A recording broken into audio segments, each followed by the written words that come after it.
And we're live. That's your cue, Joe.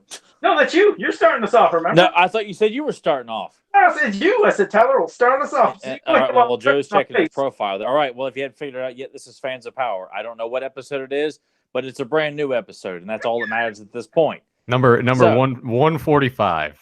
There we go. 145. We're close to 150. I'll be damned. All right, 145. Thank you, Nasty Nate.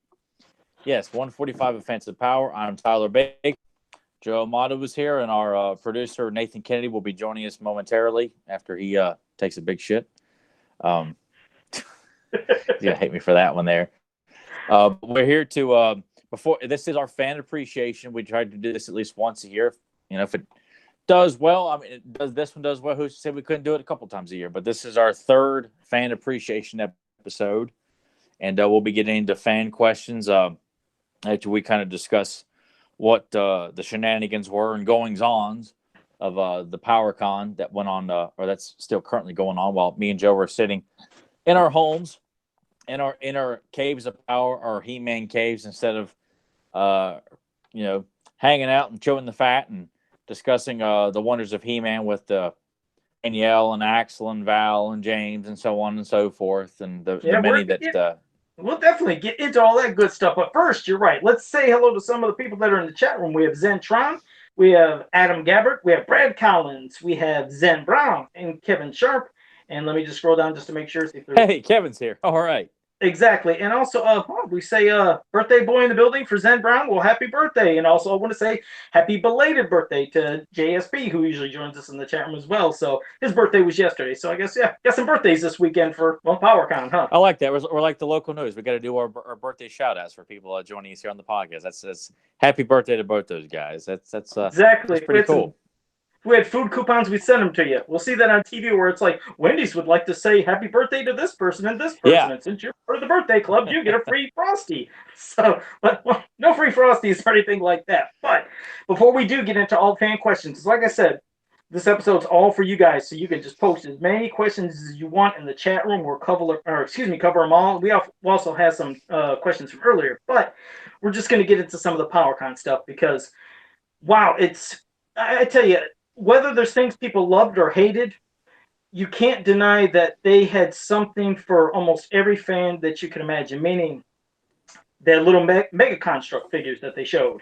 And they showed some new ones like Stratos, Scareglow, I couldn't remember who else, but needless to say, they had some mega constructs. They showed some unique, like maybe multi-packs of all of them. They showed a mega constructs Wind Raider. It's like, okay, damn, there you go. That's pretty cool. So they got something for fans that might want those.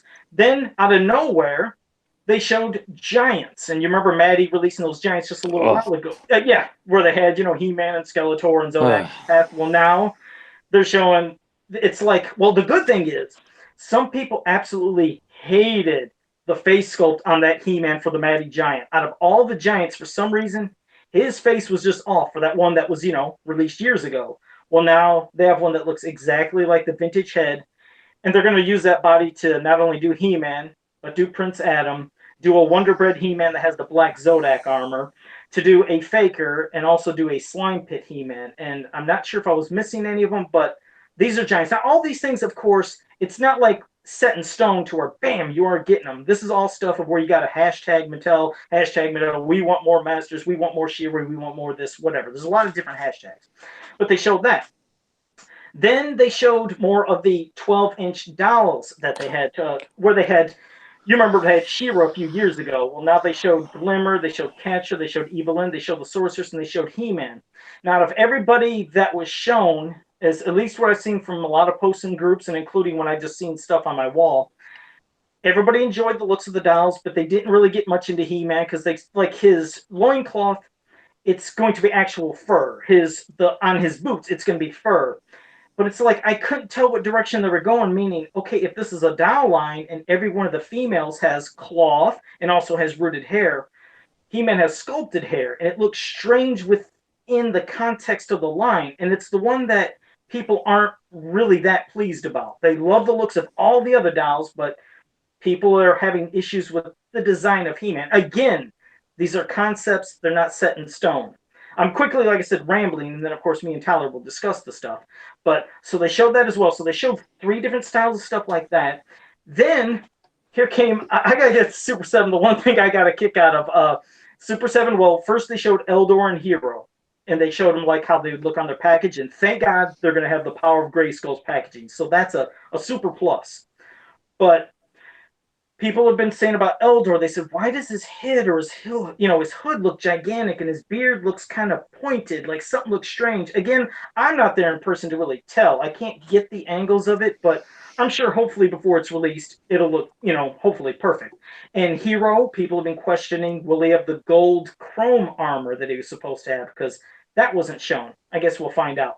But they had one thing that I got a kick out of. They showed a robot He-Man, of course, from the episode where Man-at-Arms had to make the Disappearing Act. There you go. Where he had to make the robot He-Man to take the place of He-Man. And when you've seen that crazy robot face, they're going to do that in their old in the 5.5-inch style, along with they showed packaged Beastman and Man-at-Arms in the Filmation 5.5-inch style. Beyond that, I don't think Super 7 showed anything else, but I may be wrong, and that's where I'll pass it to you, and we can give our thoughts on all the lines. But was there anything else from Super 7? No. So the word, okay, yeah, because I know a lot of people were waiting. No, really, they're waiting for 6.5. I don't have anything else to say about it. I got Nah. more negative to share than anything. I don't have as much positive as I was banking on having a lot of positive things to say. Just because I assumed, and maybe that's my problem, I just assumed there would be better things revealed. Were you hoping to see 6.5-inch, the other classics figures? Oh, wait. I didn't mean to interrupt you. One more thing that I was going to mention about the reveals. First, also, hello to Jobber DG in 1975 Wolverine, and I think I said hi to JD Gibson. I just want to make sure. And Grimbot's here as well, as is Alberto Merto. I hope I said your last name right. I pray I did. And Motu fan number 1 is here. So thank you all for joining us. But the good piece of news is Mattel, not Super 7, Mattel also showed Jaga, and they showed I was wondering if you were going to bring that up, but since it's not technically He-Man, but yeah, well, I have to, because people wonder about Jaga and Groom. They were figures that we were expected to get way back when Mattel was doing the Thundercats Classics figures. Well, now Mattel is still doing, not Super 7, Mattel is. So it looks like there could be, obviously, is there interest, and are they going to make now more Thundercats figures? Because people were clamoring for those, saying, man, there's so many we didn't get, and I want them in that 6.5-inch style. So it looks like it's a possibility, and I'm sure you've seen that, which is great, to finally get those, the rest of them. But you go ahead, Tyler. I'm not quite sure where they're getting their info from. I feel like anybody in the toy / animation industry ought to know, after the backlash of the Thundercats Roar trailer that was put out, just how rabid Thundercat fans are to have something that treats it with respect. And I hope they're not wondering, do people still want more Thundercat Classics? And then throw out tons and tons and tons and tons of He-Man variant after variant after variant after variant after variant. And we're like, those giant size figures, they were still on sale. I mean, for who knows how long. They couldn't get rid of those things. Not to mention having a giant figure that doesn't have the mini comic in the back of it. It just looks so incomplete. I just felt like that's something that, I know some people liked them, but they weren't like a fan demanded thing. It was just kind of like a novelty people thought was kind of cool, but didn't really pay off. And I tell you what the problem is with He-Man's doll is He-Man being a doll. He's not supposed to be a damn doll. So that's your first mistake, let alone the fact that he just looks like a very emasculating version of He-Man. He looks very small and compact, and with excessively furry loincloth and boots, he looks disproportional. He looks completely wrong. He's got no business being a part of, I mean, hell, with all the female characters between He-Man and She-Ra, why do they feel like we got to throw He-Man in there? It's like, we got to make He-Man a Ken doll. It doesn't, you don't just, if you want to do the whole female doll thing, throw in Glimmer, Castaspello, Frosta, Catra, Shadow Weaver, Queen Elmora, I mean, Lady Valkyria. God, the list goes on and on of women that you could put in a doll line if that's what you want to do. But He-Man needs to go. I do not want to see the most powerful man in the universe and my favorite fictional character of all time presented as a doll. And I was thrilled to hear about Hero and Eldor finally being greenlit. Their pre-orders will be after that. All right, finally we're on the road to that. But then I just wasn't too thrilled with everything else that was displayed. I'm just kind of like underwhelmed with just more variants. I know we were told about Beastman and Man-at-Arms, but I still kind of feel like we're still getting more variants. Like, why can't we get an Icer, a Strong Arm, a Lizard Man, or a Malacta, or a Slamurai in, vintage form? I just feel so underwhelmed when we're still being given, hey, are you interested in more variants, people? And it's just like I can't get excited about that. I'm just tired of the same stuff being presented all the time. If they want to venture into new territories, but they just want to keep giving us the same stuff over and over again. So I'm sure for people that were there, it was great to see all that stuff. But being here on the other side of the country and hoping to see Collector's Choice, and with Mattel being there, you think they're going to have some bigger plans, and it's just those giants that don't leave any impression on me. Just more variants.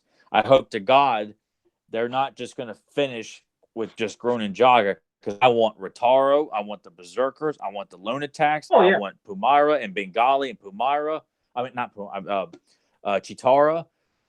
Kevin knows what I'm talking about. Did we even get Tigra? Did Tiger even come out? No, we haven't got Tiger either. So I just held the core group of Thundercats alone in the three mutants in Mom Ra and Ever Living form. To not have those, I feel like we need the Ever Living, if anything. Definitely, we need living form. That'd be massive.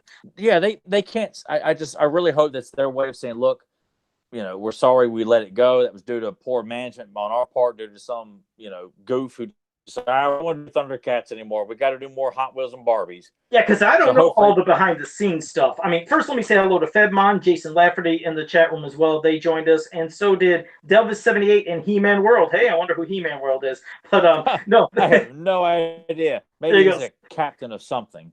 I bet he's a captain. Yeah. It could be. But no, so thank you all for joining us. But yeah, that's when I don't really, like I said, when it comes to all the rights and things, I've just seen so many fans, it's, they're quite confused. I mean, like anybody would be wondering, okay, we thought Mattel was possibly done and Super 7 was taking over everything. But then you're seeing Mattel come back with other things and possible lines that could be.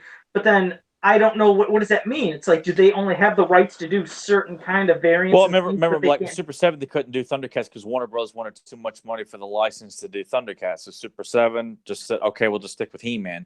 So, I mean, Mattel's got the money to do that, which obviously someone in one of the higher ups felt that they need to continue on with Thundercats, and hopefully by saying, here's Grun and Jaga, who you were supposed to have gotten, that's our way of saying, are you guys, we want to still do this. We need you guys to show support for it so we can continue on with this, and hopefully they'll let the Horsemen, continue on and do what they do best. And I'm sure there's going to be a demand, and I think that the Thundercats Classics line is definitely going to be hot and continue. But see, it also goes to other things, to, where I don't know how rights work with meaning even scales of things, because I've seen so many people, okay, for an example, with Funko showing all those 5.5-inch styles of upcoming Thundercats, Conan, the horror figures, did Mortal Kombat and Zorn, some people said, wow, I'd love to see Funko do 5.5-inch He-Man, but Funko's the one that's doing 5.5-inch there. And then also at one time, I thought Brian Flynn, when they were saying, hey, do you think it's possible that we could see other figures in the 5.5-inch scale like you're doing with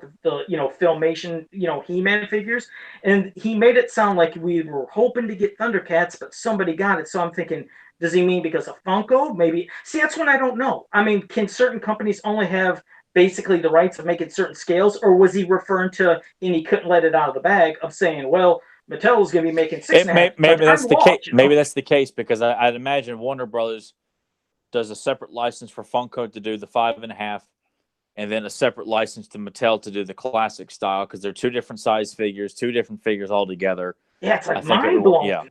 Yeah. So it's just, but it just sounded like they were just asking too much for Super 7 to do business with.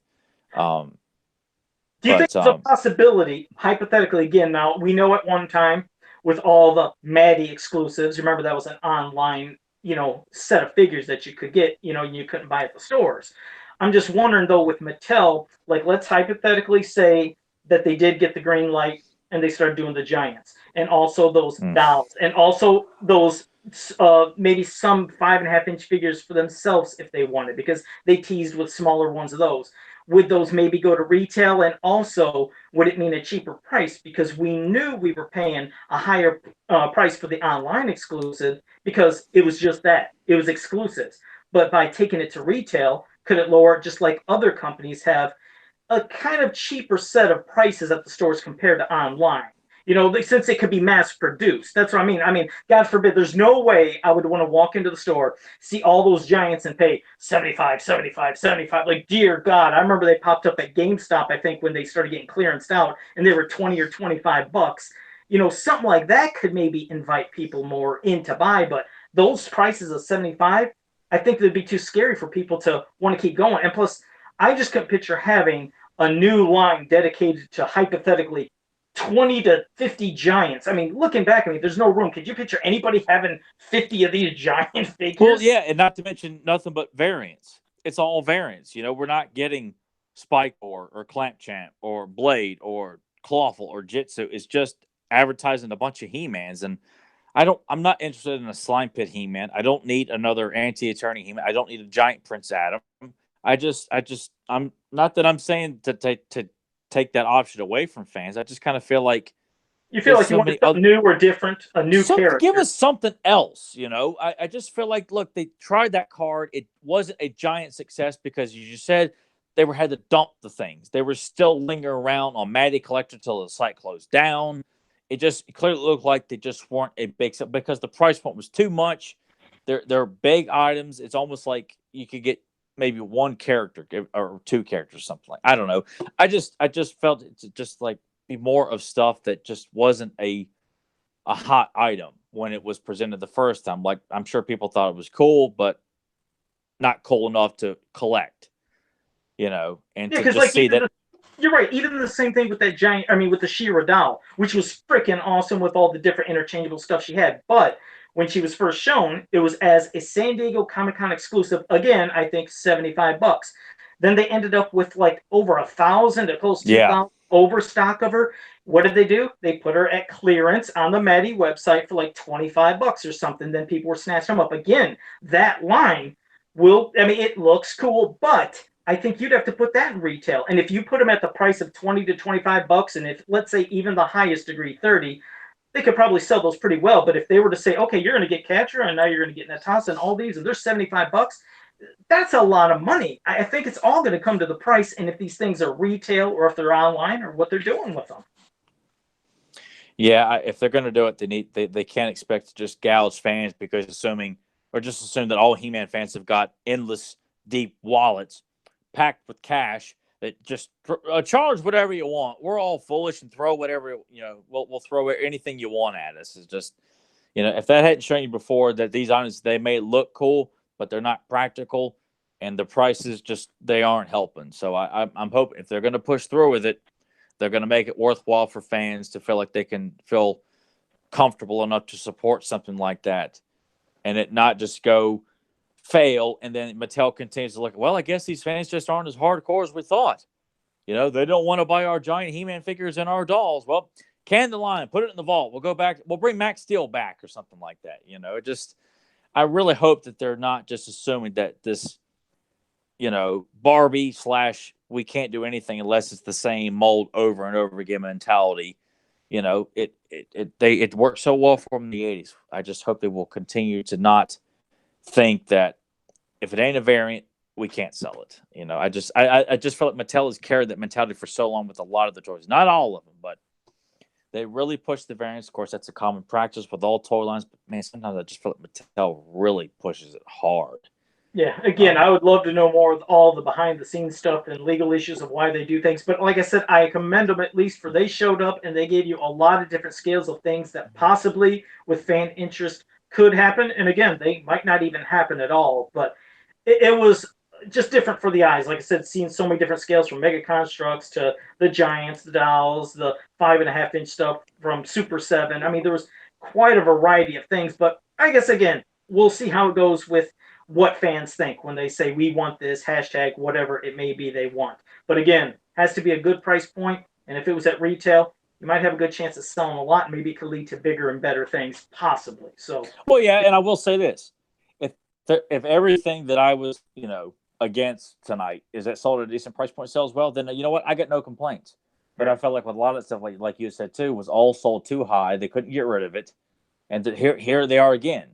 So I've said my piece, and I won't say anything else about it until the price is announced. Not that I have no intentions of buying diamonds, because I thought they were kind of cool, but then I have like a fake mini comic backing in the package. It just looks so without some sort of fill-in. It helps. It does. behind It the helps. figure. It does help with the display, because not to whore myself, because I usually don't do that on the podcast, but I'll say something, is when I made a giant scare glow for John Itis. When I had to sculpt the head, I made a cape, but what I did, I made a big giant mini comic of the search for Keldor and put that cover and back, and it sure did jazz up the packaging. So yeah, if they had some faux mini comic, however you pronounce that, that would be kind of cool. But also, before we start getting into all these fan questions, I want to say hello to Jason Bean, Justin Hune, Eric Amon, and T-Dog have also joined us in the chat room. So thank you all for joining us. And, well, like I said, we're going to start getting into fan questions, anything you want to ask. But before we get those,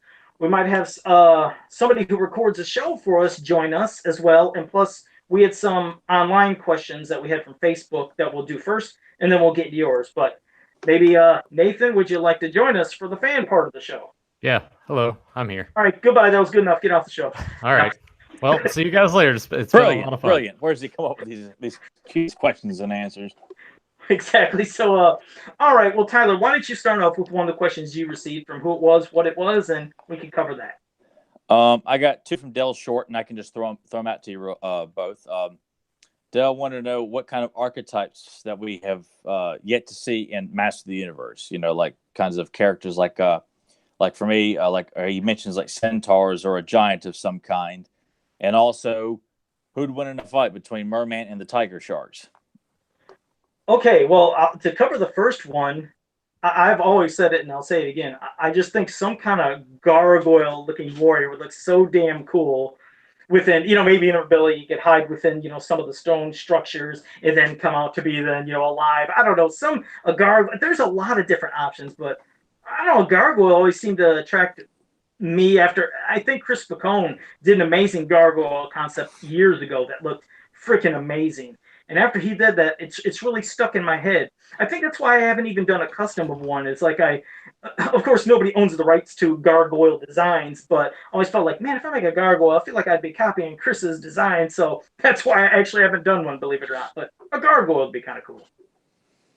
I'd like to see a werewolf, of course, an evil bug. Like I know Hordak has Mosquito, but I always felt Skeletor needed someone that could fly.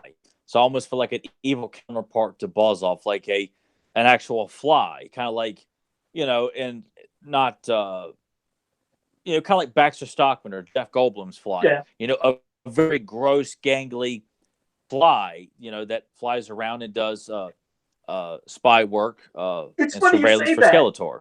And you know what's even bizarre about that? I couldn't remember if it was a hero or a villain, but do you remember? I don't know which Toy Story, if it was part 2, but they did a character called Twitch, and it was a green fly warrior, and it was based on basically a He-Man design that they made. Yeah, it's bizarre. You say a fly, and they did a fly. I just couldn't remember if it was a hero or a villain, but yeah, I think a fly would look kind of freaky, actually.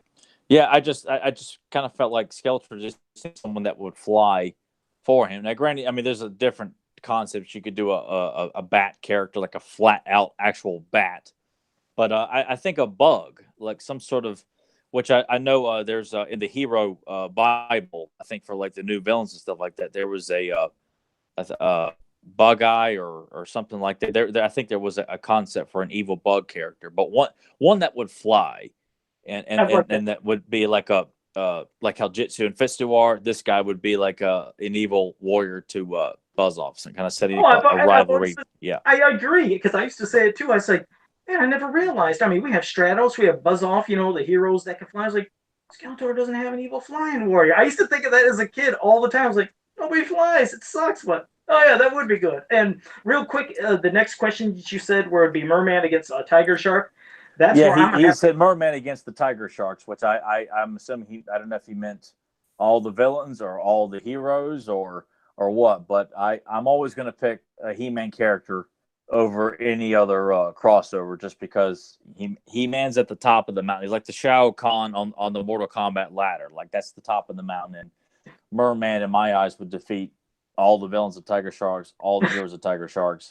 The reason I bow out of that question myself is because I don't even remember Tiger Sharks that well from when I was a kid, so I know nothing of their mythos. I don't know much about him. I've seen, like the intro. I've seen a lot of the toys. I've seen some of them in person.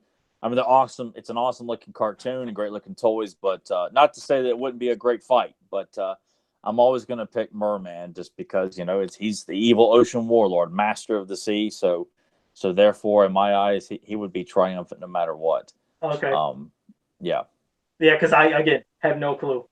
Nathan, if you want to pop in to say your 2 cents, if you actually know the Tiger Sharks or what you think, because I know nothing. I know nothing on the Tiger Sharks. I think that a Chris Pratt version in 5.5 inch. Is that why you did this? Wait, I think I just figured it out. I'm going to put something to everybody. Because Nathan was like, hey, you think maybe I could join you for this episode of the Fans of Power? We could talk. I was like, hey, yeah, that'd be great. After I gave him some shit, of course. And now I see why. See, he wants to turn this into a half-hour side rant. He loves bringing up Chris Pratt because he knows that's Tyler's trigger. When he hears it, Tyler usually loses his mind. So, is that going to work, Tyler, or are you not going to bite, I hope? I don't think he's going to bite on this one. No. He's quiet. That means he's not biting. I'm not even going to dignify that bullshit with an answer. There you go. Okay. Well, again, before we get to, I'm going to answer or try to do a couple of these questions before I forget, and then we can still get back to. I'll tell you what. We'll get back to some of the ones that were sent to us because I want to try to keep up with what's going on in the chat. Yeah, let's do it. But yeah, Motu fan number 1 says, "How do you guys feel about the reproduction weapons that people are now producing for the vintage toy line?" Well, I mean, I guess if you if you mean like if somebody's needing a staff for Scareglow or a certain weapon and somebody can mass produce those or, do it for people who maybe can't afford them online and if they're cheaper, I mean, I think that's great. I mean, obviously, if somebody is not trying to sell it as official because that can at times leads to confusion and stuff. But if people are just doing this and letting people know, hell, this is a custom, it's a repro, and hey, you need it for that figure and it's a cheaper price, I see nothing wrong with that. I mean, it's great that fans can help each other out for, doing something like that. I don't know about you, Tyler, but I think that's fine. Yeah, I'm cool with that because I've seen weapons when I do searches on eBay and stuff, and some of those scalpers. I mean, they're really trying to gouge people. Oh, it's a vintage weapon, $35, $10, $15 just for the weapon. I just if you want to increase the price if it comes with a figure, fine. But the charge so much for just the weapon, it's just. I think the Horde Trooper staff. Yeah, I remember the trooper staffs for the Horde Troopers at one time. They were going for like $25 each for a staff. I was like, Jesus, that's for a damn staff. And to find that goofy little pistol for the Castle Grayskull weapons rack, that was like going 30 to 50 at times when eBay was going nuts with it. So hell, if you can repro that little pistol for somebody for $5 or something, go right ahead. I'd rather support a guy that's just doing it to help fans out. It wants to make a little extra cash. I'd support that instead of going on eBay and supporting some. I've always look at scalpers as like the equivalent of like the Nazis to Indiana Jones. Scalpers are like that to us He-Man fans and toy collectors. Like they're just guys who are just in it for the money. It belongs in a museum, so do you. That kind of mentality, that's like we're all Indiana Joneses. There's always a Belloc asshole out there who's trying to take what we got and charge a whole lot of money for it. That's what, and then he's got a bunch of naked natives running around to do his bidding for him too. So. I think that it's fine until if it comes across if they start doing the repros and then passing them off on eBay as originals, then that's when it really becomes a problem. And that happens a lot, especially with vintage video games. Happens all the time. You look on there for a cart, and some people have got them on eBay, and then it turns out that it's just a fake reproduction. So yeah, as long as they do it for the fans, then that's.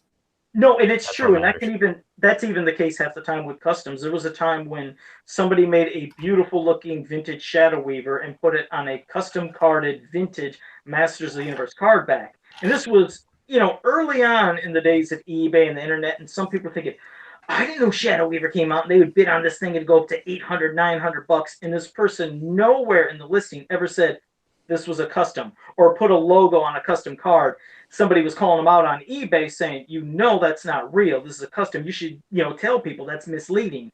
after that, you started seeing, bam, logos on things. I've done it from the start. I've never wanted to come across as saying, hey, look at this, man. You guys are getting official vintage, Icer or Fang Man. It's like, no, I'll put that logo on there to let you know it's a custom. So, yeah, because things can, they can get shifty at times. But, all right, well, thank you for that one. Now, this one is, let's see, Zentron. He just said, Lion-O versus He-Man. Well, I got to go He-Man, but, the thing is, I always say, see, when people want to go nuts saying, man, this was so great, because that Thundercats He-Man crossover was just, as much as it wasn't a crossover. It was an abomination. It was an abomination. The art I loved, but what did they have to do? They had to make a part in that comic where somehow Lion-O gets power where he's just as strong as He-Man. I'm like, see, you did this. Now when they have these versus battles, everybody's going to say, look at this scene in that comic. They showed Lion-O was just as strong as He-Man. No, He-Man, that's the person I'm choosing. Of course, he's the most powerful man in the universe. But no, against Lion-O, I think he'd take him out. I'm not saying Lion-O sucks, because Lion-O is a fantastic character. But combining and crossing those two universes, I'd say, yes, He-Man would take the edge. But that's what I'd say. I'm making it a draw because I love Lion-O so much, and I would have the fight end abruptly, like kind of like how in Marvel versus DC, where the fight between Captain America and Batman was broken up due to a overflow of water in the sewer when they're in the middle of fighting, so there was no clear winner. That's how I would do with that, because I don't want to deliberately sit there and say that He-Man would just crush Lion-O, because I look at it from their kind of personalities, that they're good guys. They're not cold-blooded killers. Oh no, I never liked. Yeah, but I see it as that, strength-wise, I think He-Man is clearly stronger. Not to say that Lion-O is going to give him a good long fight, but I'm just going to make it a fight that ends abruptly, because I don't want to see He-Man topple Lion-O, but Lion-O's definitely not going to topple Skeletor. I mean, He-Man. That's just, Lion-O won't beat He-Man, but I guess that's my way of saying, it would probably. You're pretty much picking He-Man. I know. Like I said, but I'm saying they were fighting, and the last punch that gets thrown would be by He-Man. But before Lion-O could get back up, the fight ends abruptly by an invasion of the mutants or the evil warriors come in, so they can't actually finish the fight, and then they're forced to team up. All right, so no, I gotcha. That's how I would do it. Because it's just one of those things. It's fun to see them fight, but you know what? It serves no purpose to make a clear winner, because Thundercat fans are going to feel one way, He-Man fans are going to feel another. I love both those properties with all my heart, so that's the kind of fight that I would say if I was given the pen to write a dignified and intelligent He-Man Thundercat crossover. I would give the edge to He-Man unless it's Lion-O from Thundercats Roar, then it's definitely Lion-O. Oh yeah, because He-Man just killed himself. Tyler, have you impaled himself on the power sword and ended right there. Have you caught on what's going on, Tyler? Nathan's doing it every time now. He's trying triggers. Well, this next one, he's just it's like Sean interviewing Jim Cornette, just asking him, hey, so who's on your shit list? Like, all you're doing is just doing saying things that just stir me up. He's doing it. He's doing it on purpose. Well, this one, I know we won't have much to say on this one. This one, it's an interesting thing that I remember noticing, and I don't know if it's just, let's say, again, an artist seeing something, maybe not knowing what to draw and why to draw something with, but Brad Collins said he just noticed last night that on the card art for the vintage Hordak figure with Hordak, he has Skeletor's Havoc staff. He said, your thoughts on that? Did you know? Did you care? Well, no, I did.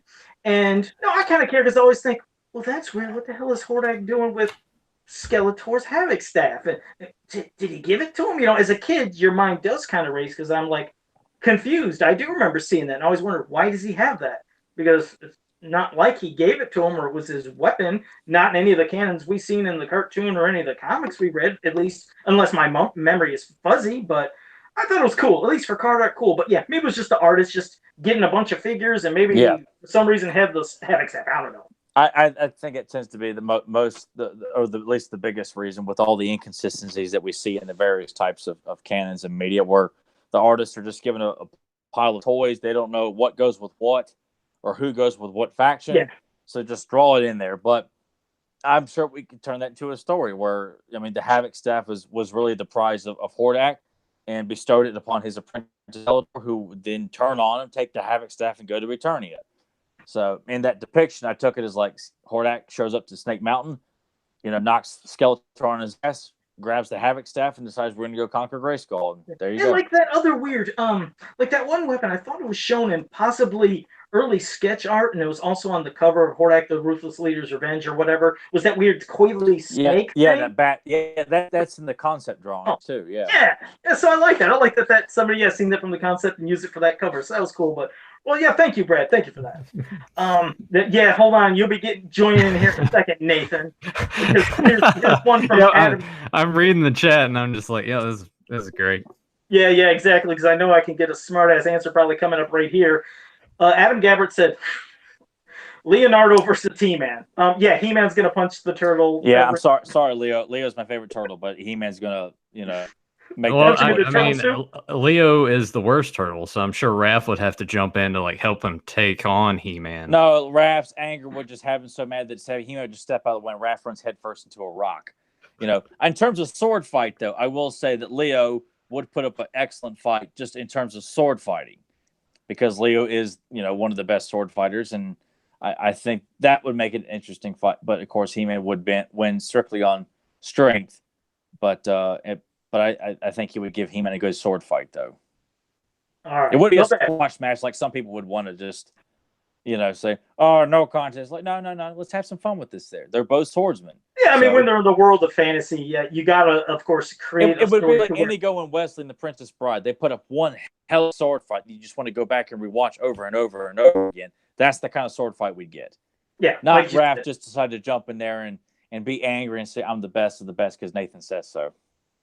And I think, again, Nathan just probably doing that just to, Yeah, I know what he's doing. He's poking the bear. That's what he's doing. He's poking the bear. But, okay, Grimbot, you have a quick, these are ones that, now, the other ones you're doing, I could kind of have a thought. This, I never like touching because, okay, he said Goku versus He-Man. See, this is what's weird. No, He-Man crushes Goku because... Of course, I would like to say He-Man. I don't know anything about all of Goku, but good God, all I know is I've seen explosions and debates when this Goku Superman stuff comes up about both fans and how one is written so powerful and another. It's like, man, I'm glad I don't know shit about either of these properties too well because these people are just going insane. So, I mean, just for the grace and sake of this podcast, I'm going to say He-Man. I know nothing about Goku and all his insane powers that everybody says he has. I know nothing about it. No, my brother was big into Dragon Ball Z, and I saw some of it with him. I thought it was just, I even tried to get into it. I'm like, who am I kidding? I can't get into this stuff. So, no, He-Man would crush Goku with his, Super Saiyan, Insane, and turning his blonde hair into like blonde bananas on top of his head, and he screams and yells and does rapid punch, kick, and all that. Nah, He-Man would just grab a hold, swing around, and throw him up in the outer space. There you go. And go ahead, join in, Nathan. What do you have to say? Hey, who will win a fight between like He-Man and Chris Pratt? Chris Pratt easily. I am not familiar with Dragon Ball Z at all. I've seen the debates with Goku and Superman, and I'm just kind of like, I don't care. So I'll go with He-Man on this one. I'll go with Tyler's well-written scenario. He would just grab him by the leg, and even though it probably wouldn't happen that way, just for the sake of it, going for He-Man on this one. All right. Sorry, I'm not a fan because I see so many people bringing up Goku all the time. Like, God, man, there's just this generation just below us that's all about Dragon Ball Z, and I mean, more power to them. But I was like, what, I just know nothing. I know nothing of it. But all right. But thank you for that. Now, my brother would say Goku because he would just say it just piss me off, but he was also a big Dragon Ball Z fan too. So. All right. And Dan Rice has joined us. Thank you for joining us, Dan. I'll mention something about you and your boy there, Philip, later too. But okay, Carlos Saceris. Oh, Carlos, I hope I said your last name right. I probably butchered it. I'm sorry, but he says he might not have been here at the beginning. He says, "What's your guys' take on the Super 7 Vintage 5.5s and the upcoming Funko Thundercats 5.5s?" Well, I've already pre-ordered my Thundercat Funkos. I've pre-ordered those already, so that tells that I'm just chomping at the bit to get those. Yeah, because there's 4 of them coming. Then the other 4 will follow. I'm assuming a few months afterwards. But I mean, the stuff that Funko was putting out with those little 5.5-inch from, like I said, I have the Zorns. The 2 different Zorns. I have the Mortal Kombat figures. I want all the horror stuff. I want the Conan. I want the Thundercats. I mean, I love the look and design. Yes, they're meant to look a little squatty. It's inspired by the 5.5 inch style of design of He-Man and figures that kind of followed with kind of knockoffs and bootlegs as well. But so I understand that the reasoning behind why they look like that, which I love. I mean, they are amazing looking, so I can't wait. And as for the stuff from Super 7, yes, they have great Filmation 5.5 inch ones. I can't wait to see what Hero and Eldor look finally completed. Because I'm still thinking that the ones that were shown on PowerCon were not finalized. We got to have the gold shiny chrome for Hero's armor. You have to. And I do get a kick out of the robot He-Man face for that. So yes, those are great as well. I do. I love how they all look. Hero and Eldor are, I mean, that's the cream of the crop there.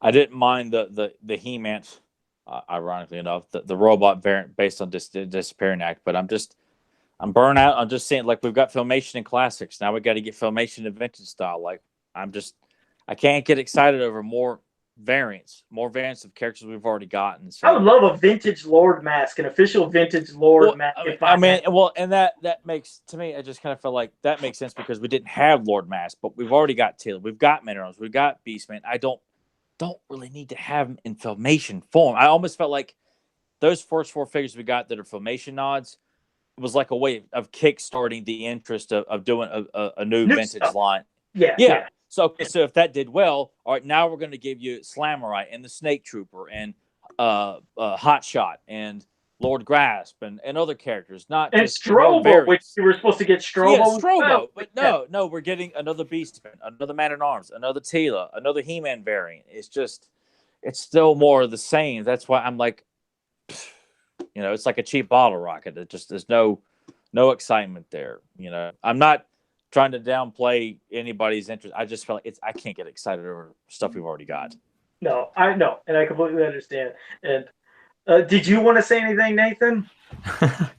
I love the idea that they're bringing the 5.5 inchers back. I pre-ordered all the horror ones and the Thundercats ones, and I look forward to what else they plan on doing. Get ready for Conan. Figures. Remember, they're doing Conan as well. So I'll pre-order that one too. I mean, there's no release date for that series yet, right? No, not yet. But just trust me, something might be. Well, all right. Let me move. I'm gonna go with November, just because the horror ones are coming out next month. Thundercats is in October. Let's go with November. Could be November, could even be December, and especially at the price point of where you buy them, depending if it could be GameStop, Target, any other place, or even online retails, you could range from anywhere from $9.99 to maybe up to $13.99. So nice and affordable. I mean, and yeah, it's good price point as well. And it's good seeing things that are in the store. So there's only hoping that with Super 7 and maybe with Mattel doing their 5.5 inch and maybe even Giants, it'd be nice if there was good prices. But again, that's a wait and see. So thank you for that one, Carlos. Delta 78, I think he's doing one just for a mental picture because right when he's seen it or said this, all I'm seeing is this picture, so I can't even really. It's not really a versus, but he said the Ghostbusters versus Jaga. So yes, I see what you're doing there, Delvis. I can picture Jaga getting pulled in with the beams, the proton pack. Oh God, get out of here! Oh, poor Delvis. See, he had to shoot you down. But okay, let me scroll down. No, I will say this: Jaga's too damn powerful to be taken by the Ghostbusters. I'm not. I think I know why Joe's laughing. Maybe. Yeah, there's your winner. Jaga would beat the Ghostbusters. Well, I'm not having Jaga being made out to be a schmuck. All right. Well, thank you for that one as well. He's being so cute because he's a ghost. I'm trying to scroll down because there's just a lot of comments. A lot of people are giving you shit, Tyler, about getting you a Chris Pratt T-shirt or it's after Nathan. After Nathan had to say what he said. Now we're getting a bunch of Chris. He must be in the chat room just saying, "Hey, everybody." I'm not saying anything in the chat room.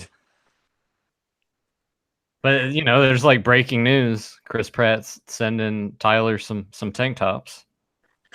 There you go. We got to get past that Chris Pratt. All right, now we're going to go to Jason. Okay, so I run out of toilet paper. I've got some fresh butt cleansers.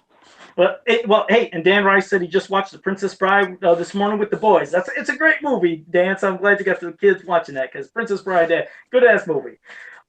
Jason Lafferty said, I watched the first act of Return of Faker that premiered at PowerCon. And he said, did anybody else see it? And would you want to see more episodes like this? Well, hell yeah, we'd love to. We've said it before, beyond the Return of Faker that James and Dushin are working on, it would just be amazing to see other cartoons. The Return of Lizard Man. Yeah, you and your Lizard Man. And even if they were able to take some of the great mini comics that we had and turn them into a cartoon, like we said, Clash of Arms, if that was ever possible. And plus just new episodes. And weren't there a lot of episodes that James showed in his one book that was at the end that there were scripts or things that never got turned into a cartoon? So it'd be great to have those as well, wouldn't it? Yeah, yeah. And some of them were some decent ideas too. Some of them had titles. Some of them were just ideas. So, yeah, I think that you go through there. I think there'd be a lot of fun to be had with some of those. All right. Yes. It would. I'd love them, man. Any thoughts, Nathan? No, I was scrolling through the chat because there was a question that was brought up. It was like Tank Top Tyler versus I can't find it. There's one. Somebody said who would win in a fight between Muscle Shirt Tyler and Hoodie Tyler. That was there. We go. And Hoodie Tyler. I didn't know Tyler won a hoodie. Well, that's the thing. And what he would do with the hoodie is just cut the sleeves off, so his arms are still out. But I mean, we got to go with Tank Top Tyler. Tank Top Tyler would always win in a fight. Well, he never wears anything else. I very rarely see him in a T-shirt anymore. Well, I mean, I wear a shirt. I wear like a polo for work all the time, and I'll wear dress shirts. Sleeves off. I had somebody. I had a girl ask me that a while back. It's like, well, I guess you could put the sleeves off or something like that. Well, I'd probably get in trouble if I did that. So. All right. Well, it's just I'm just even when I'm at home, it's not in the wintertime, I'm always wearing a tank top. Like that's just what I feel comfortable wearing 24/7. Like if I could do it year round, I would do it just because I'm just so comfortable wearing tank tops all the time. So much now I'm just getting, I've got the Chuck Norris and Karate Commandos logo on a tank top, like customizing my own tank tops and stuff like that. So I just want to expand my wardrobe, but the tank tops will always be victorious. All right. There you go, man. All right. We got Grimbot. Grimbot says, could you hold on a second? I got to drink some water for this. Hold on. Must be a doozy from Doosan. Yeah, I guess. What are your worst fears about the upcoming Netflix She-Ra? Okay. We don't have enough time. No, I can't.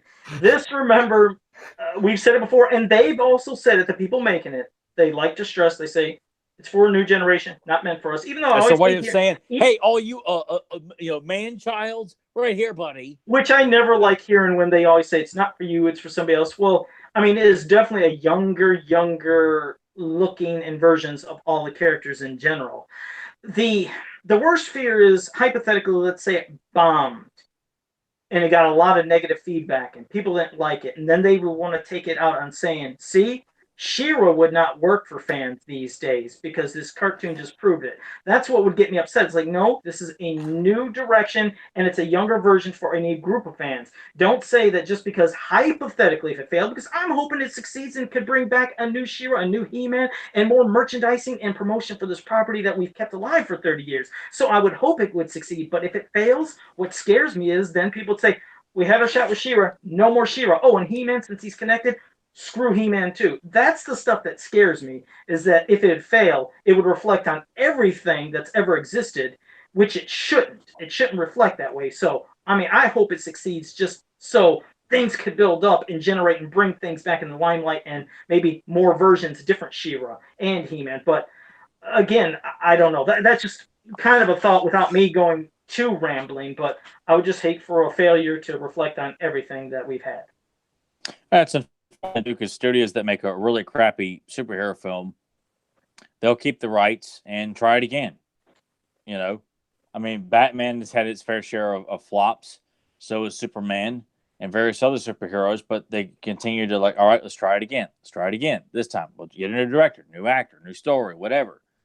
And yet Hasbro, we'll put out a version of G.I. Joe and Transformers. That didn't take. We'll try this one. All right. That one did all right. Okay. It ran its course. Now let's try it again. Playmates does the same thing with Turtles.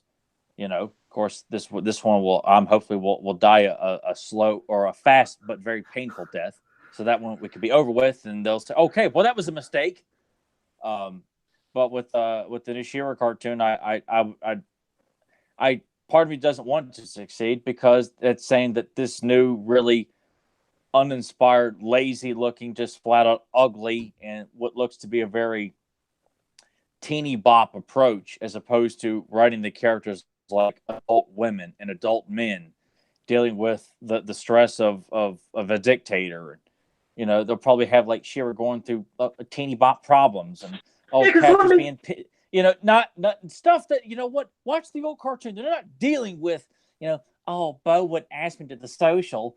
Well, and then Catcher's like, well, he asked me. You just kind of get that feel, like, not that they're going to have that kind of story, but the kind of vibe from it, and the way that, all the people behind the show are so dismissive of all of us, as if like we're just a bunch of, morons who haven't grown up. We're all living in our mom's basement. But we're also talking about a cartoon that was 30 years old. Yeah, but we're also those morons that have been buying all this stuff for all these past years. Yeah, they're doing this because guys like us and women who showed the same support have kept this property alive. So, they ought to be thanking us, because you know what? You wouldn't have this if we weren't constantly showing support on the internet and people doing fan art and customs and talking about it, doing videos about it, discussing the vintage toy line. When we were kids, we had the ones that looked, like you said, where there was cartoons where there was older looking adult kind of heroes, and then there was also the ones that where there were kids, and there was the funny ones, and we loved it all. But even as a kid, if I was to have seen He-Man look like he was a 13 or 14-year-old boy, and then as Prince Adam, and transform into He-Man but look like a boy, and everybody looked like young kids, I wouldn't even have liked it back then. I always wanted He-Man to be He-Man, and She-Ra, how she looked. I mean, obviously from the get-go, that's how I see them. But I know that they're doing this direction for, they say kids now, and a lot of these cartoons are for younger kids. But again, if it would fail, I would hope that, like you said, they wouldn't give up, that they'd say, okay, now let's give another shot and go this direction. Because we know some companies, when they do see something fail, if it goes and fails quickly, they're like usually, oh, we're done with it, forget it, I don't want to do it. I mean, that was the unfortunate thing with the 2000X action figure. Well, and that's strictly Mattel's mentality, because Playmates doesn't do it with Turtles, and Hasbro doesn't do it with G.I. Joe. Yeah, and Hasbro. give it more chances. Exactly. Well, granted, G.I. Joe hasn't been used in a while, but even I feel like G.I. Joe has been given multiple chances, more than Mattel's willing to give He-Man, and Transformers is infinite. I mean, God, how many cartoons have they released in the last 10 years of just Transformers alone? So yeah, just don't give up so easily, Yeah, and I just kind of feel like if you guys are going to do this, you got to be prepared that if you're going to do something that is not getting the highest praise, I feel like the mass majority that are venting about the She-Ra cartoon, it's not positive. You got a couple of your social justice warriors that want to pop in there and say you're being, sexist or whatever kind of negative remarks, and saying we're not allowed to have an opinion that aren't positive. And they'll say it to, like I said, the men and women who've supported this. But again, since there are obviously different sets of fans from different age brackets, I mean, just look at, like I said, when we talked about those 12-inch dolls that they're showing. Those look like She-Ra, Catcher, and everybody that we remembered in the past, but now in doll form, they're obviously targeting for fans our age. So if they did 2 cartoons, do one for the kids, one for the adults, I mean, hell, then you can make everybody happy. Again, maybe the cartoon, you never know. It could be super successful, and it could lead to a newer She-Ra for us, along with more things. So, well, and they also said the new Ghostbusters was gonna be great. It's gonna be the funniest movies ever. And you know what? Nobody went to see it. Not women, not men, not Ghostbusters fans. Nobody. Well, all right. Well, I'm not saying it's strictly a female thing, because God knows there's a bunch of other movies I thought, I'm telling you, it's going to suck. It's going to be bad. Sure enough, it does. And that happened when that new Total Recall came out. When I seen it, I was like, oh, this looks horrible. This is going to bomb. And God, what a horrible movie, that new Total Recall. So what a weird direction. Do you want to say anything quickly, Nathan? Look, like, that new She-Ra cartoon does not look good. Just based off of looks alone, and from what you guys have said, the creators of the show have kind of almost outcast you guys in a way. Like, it's not for you, whatever. But what happens if it comes out and it's successful and you guys watch it and you actually like it? Like, where do you go from there? Well, honestly, I'm gonna, like I said, when it comes on Netflix, I'm gonna watch it. I'm not gonna blindly say, God, this is gonna suck. It's terrible. It's just already looking at the designs. It's obviously just something I'm like, okay, I get it. You said it's for a younger generation. I can see that in how it's drawn. But I am gonna watch it. It'd be great if it has an amazing story. But if it doesn't, then it's just like, well, no harm, no foul. I didn't want to see it or really get into it, so if it sucks, it sucks. But Yeah. I just can't picture from how I'm looking at it, me thinking, God, this blows away the original She-Ra and He-Man. Boy, they can't compete with this new one. There's no way I can see myself even saying that. I just can't picture that happening. I can't picture if she's going to have the power that she can invoke. Not only just how strong the woman is as physically, but the other abilities she has. I mean, she's somebody that can heal the injured. She can communicate with animals. Her sword can turn to anything, but she also has a compassion, which is a power, meaning, like when she shed a tear for Hordak, you got to think Hordak has all his, members that work for him, and not one of them cared enough to even, as he's dying, the only thing that could save him is somebody sharing a tear to show compassion for him. That's another powerful trait for somebody to have. You're shedding a tear for your enemy. That's not a sign of weakness. You're actually having this person that hates you and doesn't even want you to be on Ethereum and hopes to overthrow you and get rid of you. She's saving you. She feels so bad that nobody even cares about you. She shed a tear, but she knows she's still got to fight you. And that's not a weakness. That's a strength. And I don't see that powerful woman being represented in this new cartoon at all. I highly doubt it. I mean, it's already been said to the people who work in the show, they don't have any kind of connection to the original She-Ra cartoon. James, our friend James, has read, the story arc for the first season, said it looks great, but then he goes and says that Swift Wind will be singing and dancing, or sing songs or silly nonsense like that. And, I'm sure James knows a hell of a lot more, and I know James wants it to succeed. But hearing that kind of stuff from the guy that was showing the most support, you can't help but feel like, okay, look, outside of people, maybe they're jumping the gun and thinking, oh, you're judging and stuff like that. But when you got someone like James kind of questioning some of the stuff they're throwing in, that should kind of be a red flag to a certain degree that, what, if it's, I would not expect it to be something that's, I would love to be wrong. And you know what? I will admit it in front of whoever listens to this podcast that I was wrong or whatever, but I sincerely doubt it's going to be something that's, you're going to get behind the voice acting. You're going to get behind the character portrayals. They look like kids, like children. They don't look like adult heroes. Yeah. It makes sense that there's a lot of hesitation. I honestly, I don't think it'll turn out that great.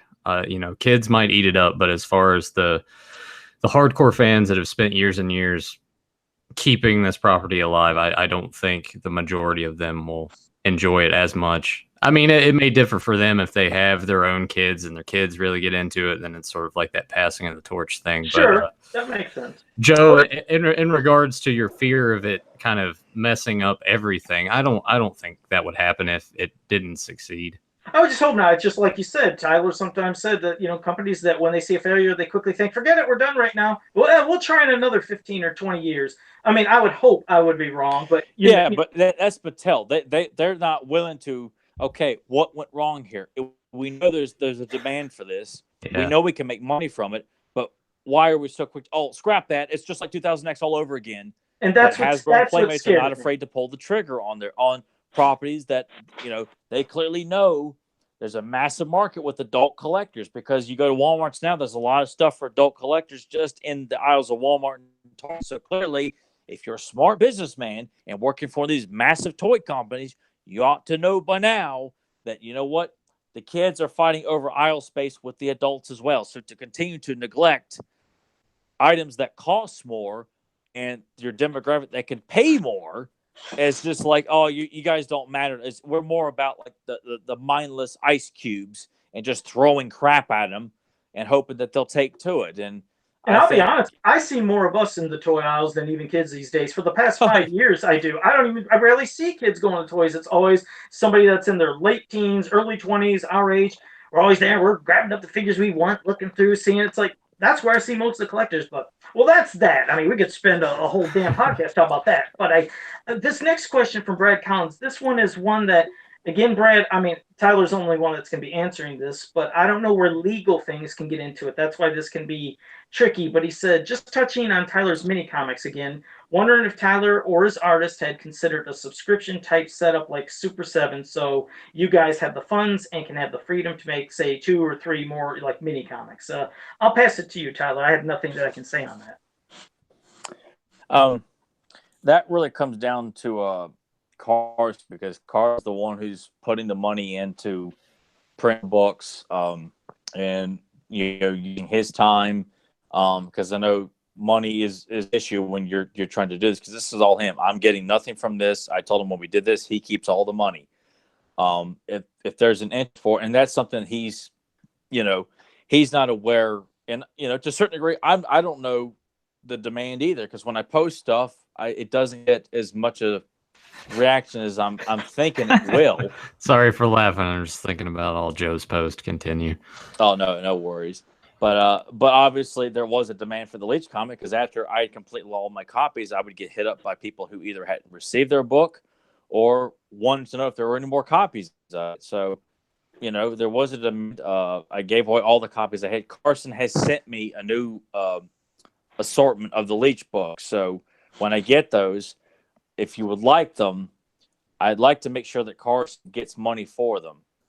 So if you have got yet to get a Leech mini comic, I'll give away a few on the podcast for fun, but I don't know how many I got or will be getting.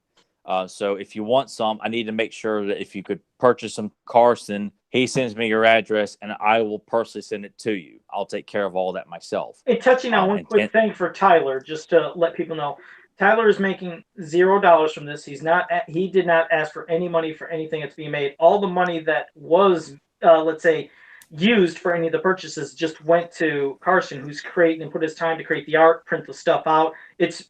It was no profit. So this is just a labor of love between him and Carson. There is no money being made between either of them. It's basically just for printing purposes and shipping it to you guys out of love. So that's, of course, you're buying it, but you know what I mean. It's covering all the printing, coverings, inks, and all that, and the time Carson did. But yeah, they're not making money on this thing. Just point that out. So, however, Brad, and I really appreciate Brad's support about this, and my buddy Michael, who definitely asks about the next one too. Carson's hoping to have the Clamp Champ Ninja comic done by October, done completely. Here's hoping. The guy has a family life and stuff like that too.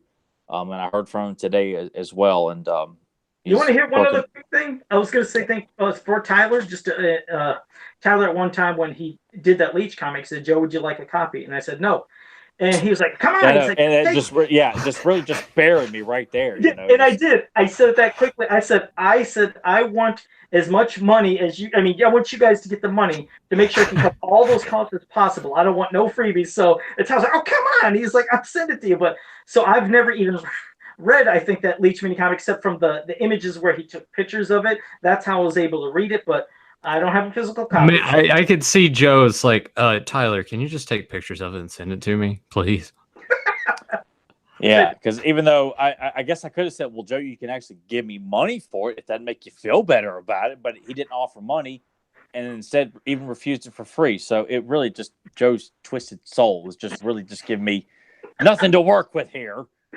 So I had to take pictures with my phone and send it to Joe so he could review it on the podcast and help the masses, let everyone know that, we did a fun Leech mini comic. But no, if people, if you're interested in more, we want to do more. Carson is constantly talking about it takes him a while to get one book done. So, he's wanting to do a total of 3 or 4 comics based on the movie.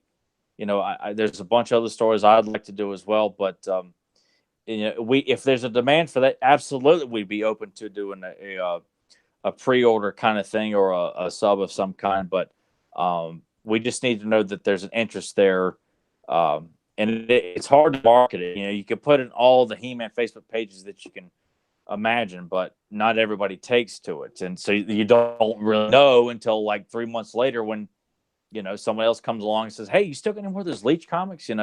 It's unfortunate, and I don't think Joe really helped me out a whole lot on much of anything. So, no, I didn't. So there you go. No, he didn't. So, even when I offered him a free copy. So, see, but no, I really appreciate Brad's support. Anybody in the chat room or anybody listening to this now, if you're interested in more of these comics, you need to let me know. I need to know there's a demand there so I can let Carson know, because Carson's always asking me, did people respond? And, it's a couple of remarks here and there, but it's not not like the cult leader Joe gets for posting a sweet potato that looks like Spikor's ass. So Like, here we go. I need people to take time to let me know you like that, or you're interested, or you want to see a story of this or a story of that.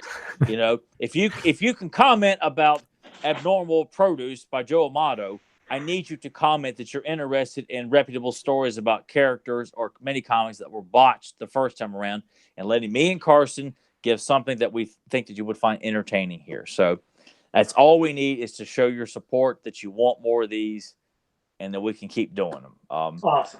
So when I get the next batch of Leech comics in, I'll let you know, and I'll give a few on the podcast as well, and then I'll let people know so they can start sending Carson some money to help pay for the printing and all that. All right. Thank you, Brad. I appreciate that, bud. Yeah, definitely. Okay, Zentron question was, if we were to pick from any franchise, which would you choose to cross over with Masters of the Universe, and why? And God, I mean, beyond so many cartoons and things of obviously Filmation that we know could have happened, or things that maybe were going to happen. I mean, there's a lot of fun 80s properties. I mean, things that even went into the 90s, which I'm sure Tyler, and Nathan more know of. But I just sometimes I like doing something to where it's not the typical norm of an answer. Like Chip and Dale Rescue Rangers.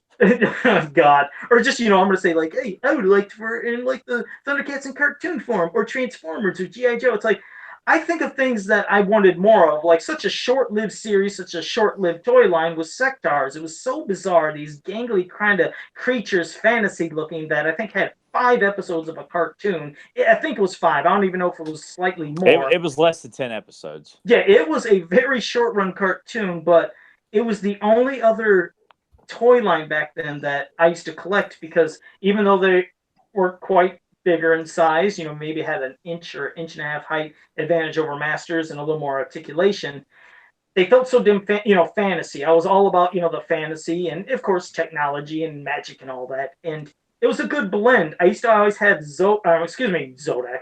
Buzz-Off would come and he would be part of the good guys. I always had them join the good guys when I would play with them and mix them together. So I guess going by from my childhood memories of things I did, Sectars is something to hell. I might say to some people, they're like, what the hell is a Sectar? There's probably in the chat room people like, I don't know what this guy is talking about. But Joe's calling you guys out. If you know what Sectars are, please let the man know that me and him are not the only ones. Yeah, because I'm thinking there's going to be a lot of people thinking I sound insane. But for me, it'd be Sectars just because it's something so different and out there. And I know it's not the norm and what everybody would remember. But that's my crossover because it's what I actually crossovered when I was a kid. So still, I guess, a memory, I guess. I don't like the idea of just throwing anything and just crossing over with He-Man just because you can. That's why I'm not behind the whole DC crossover with He-Man. I just feel like that doesn't work. Just because you got the rights to do a comic book of it doesn't mean you should. Thundercats I think could work. I got a great idea for that. Silverhawks, that would work perfectly. Black Star, Brave Star, Visionaries. I think Visionaries would look pretty cool. Team crossing over with He-Man as well. Sectars is another one. But I think that would pretty much. I don't need to see Transformers crossover with He-Man. I love GI Joe Transformers crossing over. I don't need really to see He-Man crossover with Transformers. I just kind of feel like it just kind of comes off as kind of cliche almost. And then some people might say Thundercats and He-Man is cliche, but He-Man and Thundercats, those two mythologies mixed so well together. I mean, it could be done. But it's not something I necessarily want to see. I want to see characters that are more similar to the mythology of He-Man. So that's why, even though Visionaries are all humans, I kind of feel like the fantasy elements within Visionaries would be kind of an interesting mix up with the Master of the Universe. And of course, Black Star is very similar. Sectars is, Brave Star is, Thundercats is, and Silverhawks. I think Silverhawks would be an excellent crossover. With the Silverhawks landing on Eternia for whatever reason, Monstars after something to take it back to Limbo. The Silverhawks are on the trail.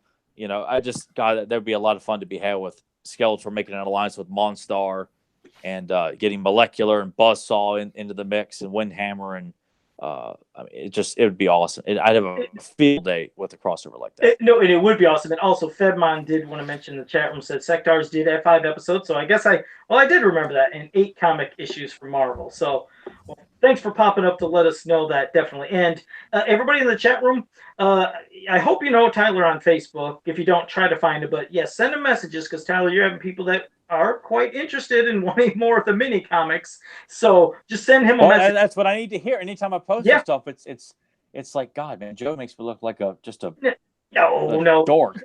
No, it's just Send me remarks. Send Carson. He's on Facebook as well. Or when I post stuff about it, respond. But yeah, send me messages.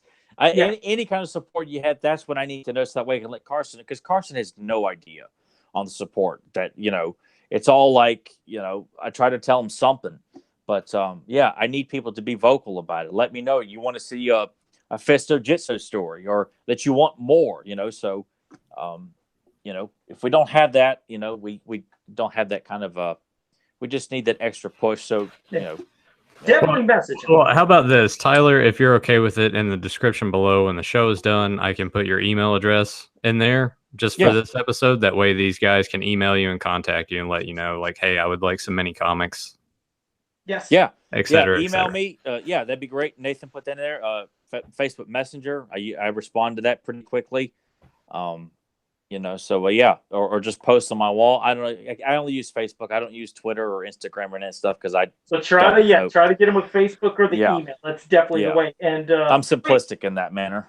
Yeah, and Jason Bean, you are correct. Jason Bean says Sectars are coming back. They had a Kickstarter thing for it, and Zika Toys is the one that did it. And yes, they look great. They're not going to be the big 6-inch or like slightly over 6-inch. They're 3 3/4, but they look freaking awesome. They were well backed and supported. So yeah, Zika Toys is at least going to give you a Sectars fix for those who have never seen those things before. But yeah, they're pretty cool. 3 3/4. And let's see. I just wanted to.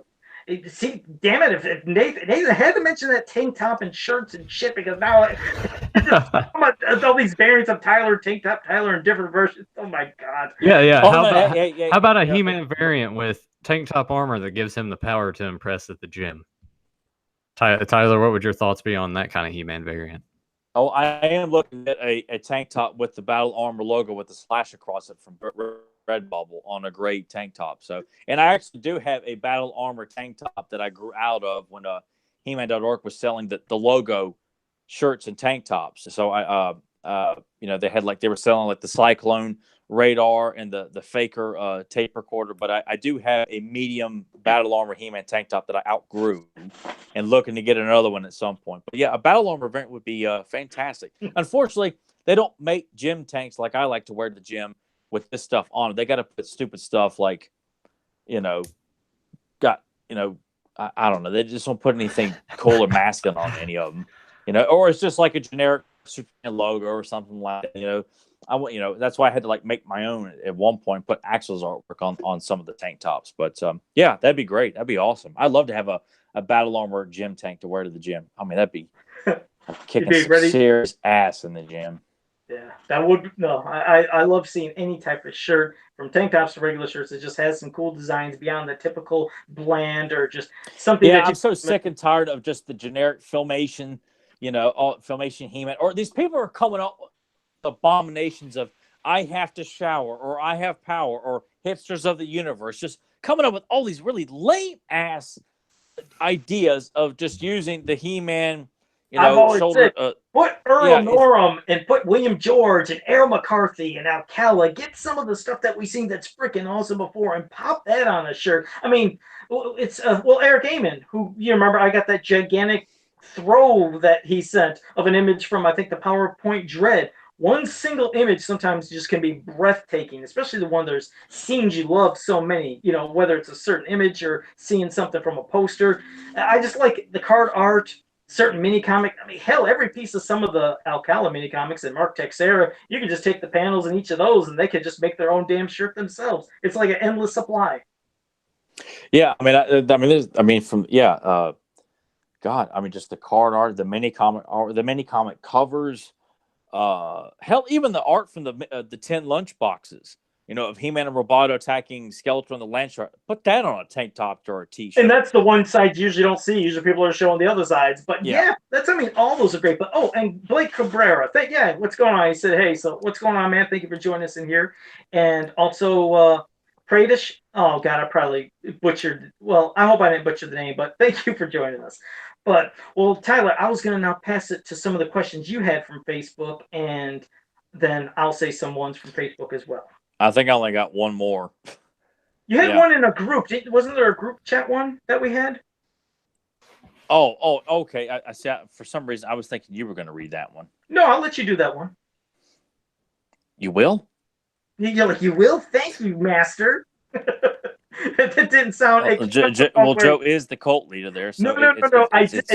That's not how I meant it. I didn't mean it to sound like that. Yes, I know what you meant, you prick. Yeah. Right. Let's see here. I'm trying to get sweat out of my eyeball. That's wait. Okay. I'm trying to remember which. Well, I'll tell you what. I don't. Here, I'm trying to figure out who was it that sent it to us. I'm drawing a blank here. It was Anthony. It was in a group chat. Group. That's what I'm thought. I can't find it here. I'm just scrolling to the part where wait, here it is. It was listed as something else. That's why. Okay, here it is. All right, this is Anthony's question to us. Anthony Robb. He says, we wake up one morning, open our curtains, and see Marty McFly sitting in his DeLorean outside your gaff. I'm not sure what a gaff is. I'm assuming it's home. Could be toilet. I have no idea. He says, Joe, Tyler, we're going back to the future. So you jump in, and he takes you back to 1982, and you arrive in a car park outside a Toys R Us. Master of the Universe Wave 2 has just landed, but as you dig around in your pockets, you realize you've only got enough money to buy one item from each wave. So we're going back to 82, and we will go through 83, 84, 85, 86, 87, and we are only allowed to purchase one toy. I've already got my list for particular reasons here, but I'm curious to know if Marty McFly realizes, why am I taking these guys back in time when they ain't got a dime to spare? They've got like $3 in their pockets, $5 maybe. Well, I'd have a smorgasbord. It's cruel for Anthony to do that to us. And what is it, like a smorgasbord in case I had money and I went back to talk about all the food I could get? But no, now we're talking about figures. Oh yeah, and Joe says, "Hell with the food, man. I want Hill's popcorn." No, Hills. No, they had the best chili. They have chili cheese nachos. That would be supper. Oh my God! Only Joe would be eating chili cheese nachos from Hills. My God, it was the best. I wonder if Joe went to the Radio Grill when Walmart used to have restaurants in there. I did not, but man, when Hills closed down, it was like a knife was shoved in my heart because on Friday that was my supper. It was Friday. Shut up, Nathan. Friday was supper time at Hills because going to get those chili cheese nachos. Oh God, it was the best chili. But okay, well let's get back. Do these guys know about your thrifty tips in regards to the chili and the cheese?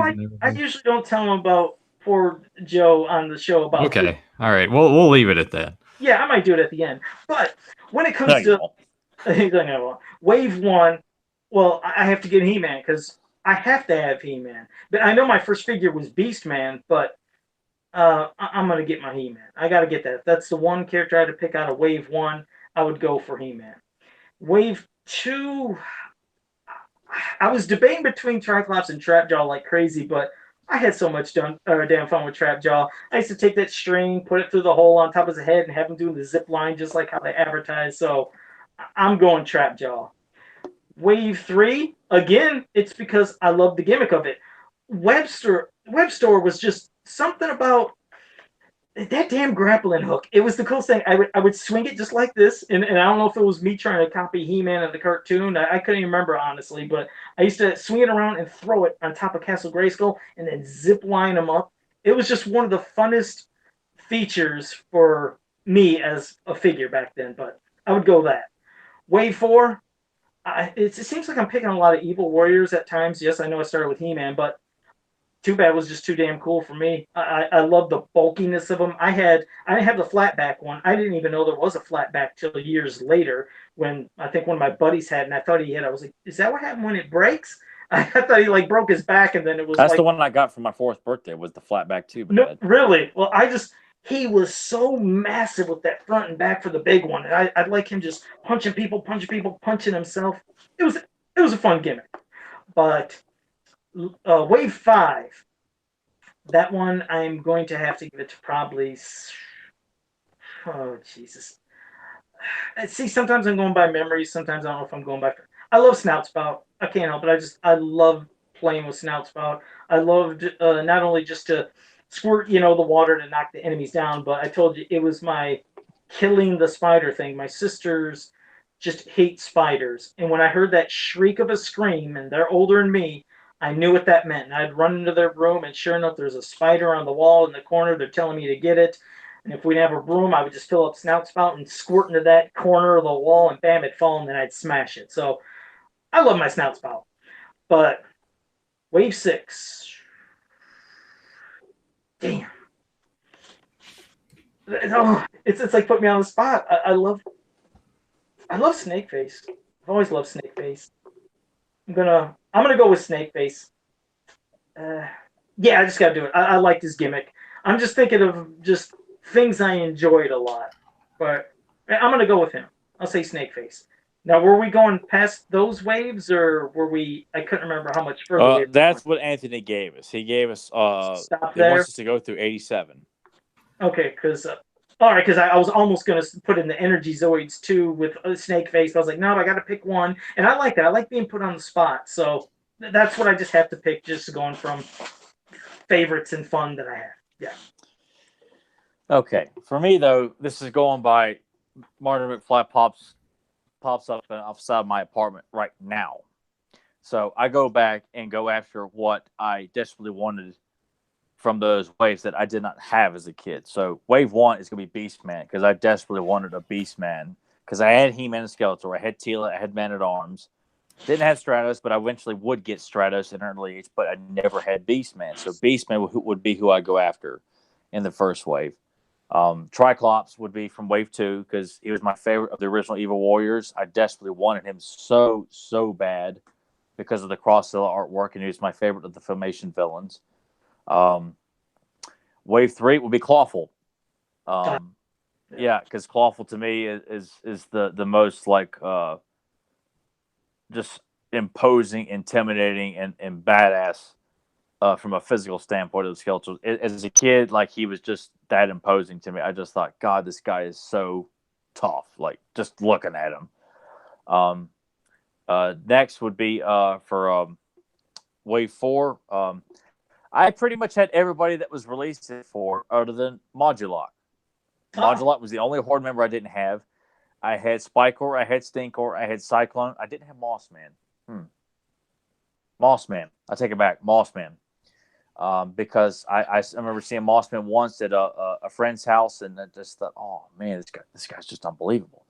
And I had stories that had Mossman in it, but didn't have Mossman. So probably just strictly from the child desire standpoint, I desired Mossman more than Modulok, even though Modulok is my favorite Horde member.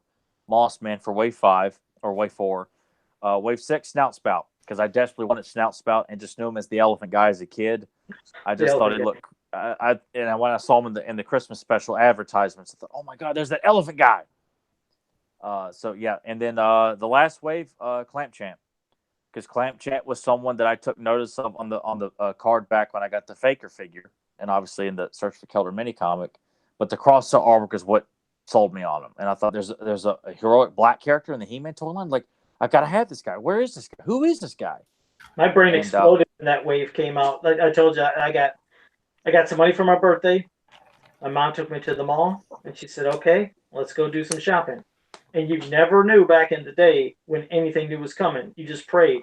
I just remember walking into that hobby toy store in the mall, walking towards where the He-Man section was, and there was everything sitting right in front of you with Ninjor and Scareglow and King Grandor and the Sorceress and just all of them. Like I couldn't even comprehend. All I knew is I just remembered you seen the new, blister. You seen a character you never knew. It's like, oh my God, and then Clamp Champ, oh my God, and you're just grabbing everything. And I had just enough money to get them all because I think they were like $5.99 at that hobby toy store back in the day, and I felt like I was rich for my birthday. That I got, I think it was $50. Wow, man, that was what a fun birthday, and it's hard to pick a favorite in that way, just because, damn, it was just so fun grabbing every single one of them suckers. It ain't enough that I've heard this story so many times on this podcast and outside the podcast. But I tell the story as like I didn't have these as a kid. So you have to come along and tell me about the story, how you got not one, but all of them that I wanted as a kid, but you got them all in one fell swoop. And just Joe, And I just no passed matter on what, Faker. Joe still manages to find some damn way of. I think I managed to get to the mountain, and I don't know. I guess the banana peel comes flying at me, and I slip on it somehow. I don't know how. You can't question these kind of things because you don't know how this happened.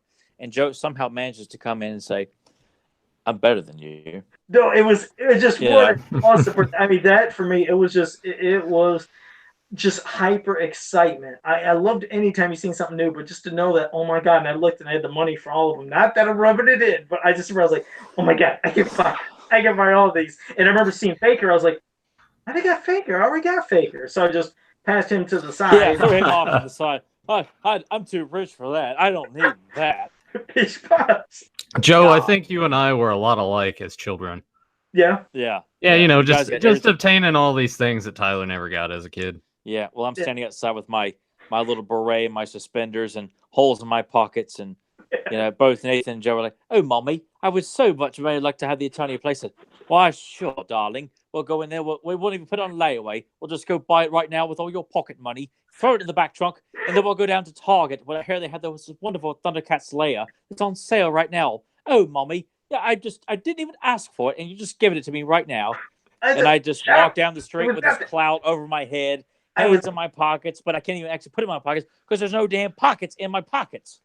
I'm still hoping that one day I'm just gonna come across an Eternia playset really cheap somewhere at some yard sale in town that they just don't know what it is and they're wanting to get rid of it, and I buy it for I don't know, like $5.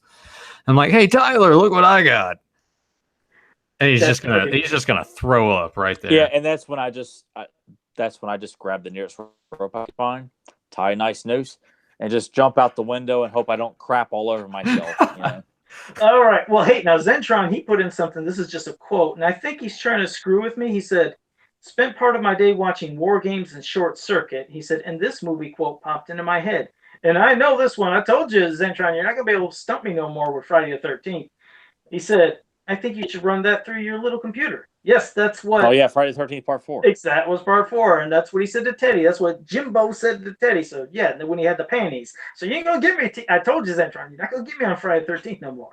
But okay, well I got one more question, and this one, oh man, it's gonna rack my brain. I hate that. I always say, I always usually get Tyler and put him on the spot. Well, somebody, Gino Ritchie, on Facebook, gave this question. If you were to rank from toys to comics to cartoons in the movie, which was your favorite and to your least favorite? And I then specified, because I asked him, I was like, okay, when you're talking about comics, are you talking about mini comics, books, what? He said, this just basically put all the comics books into red literature and then cartoons all into one thing. See, I was like, well, that's kind of tough again. He's like, you could split the cartoons if you want. I said, okay. So, well, I guess my favorite, I was going to go favorite to least favorite of all my canons, of all masters from one thing to another. For me, it was always, well, it was the toys first. I love the damn toys. And he did mention art as well. I love the toys just because, well, I mean, about them suckers, I play with them. I use my imagination to create stuff. Then actually the art, I kind of almost want to put second because it's like the art drew me into buying a lot of the toys.